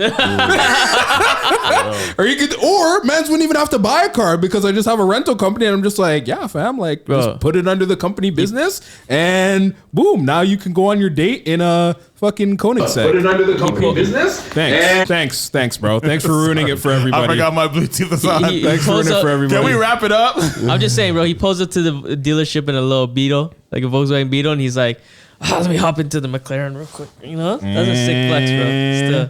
And then AO wants his fucking 3rd generation S-Class AMG. Oh, I want that car so bad. Yeah. But I'd buy a C63. Huh? I'm fucking porn stars. That was the point that I wanted to make before we got into the whole car thing, was that porn stars? Like girls like that, like the whole fuck boy version of, you know what I mean? Yeah. I was just gonna say that, do you feel bad when girls like that get used? No. Who does? If they're a fuck girl and they get used, Not you a feel fuck bad? girl, but just like, so for example, like shorty like this, who's like, oh, like, well, how do you get with you money? Do you feel bad? I wish the worst for them. Yeah. Do you feel bad for them? No, because I feel like when you move like that, you're basically revealing all your cards. And it's like all that it requires for me to get in with you is just to show you that I have money, and then sell you the dream that I know niggas. I know bare niggas who lie. Exactly. It works. It works. I'm not gonna lie. Yeah, and that's all it takes. So obviously, I'm just gonna, because you have no value to me other than that. Yeah. I can do everything by myself. Yeah. You know? All right. Well, I really have to pee, guys. So now we can wrap it up. Yeah, this is the end of episode 9. Next episode will be episode 10. Make sure you let us know if you have a story, if you have a problem, if you have an issue, if you have anything that you want us to have an opinion on. Send it to info@chat2much.com. If you like the length of this, great. If you want pause.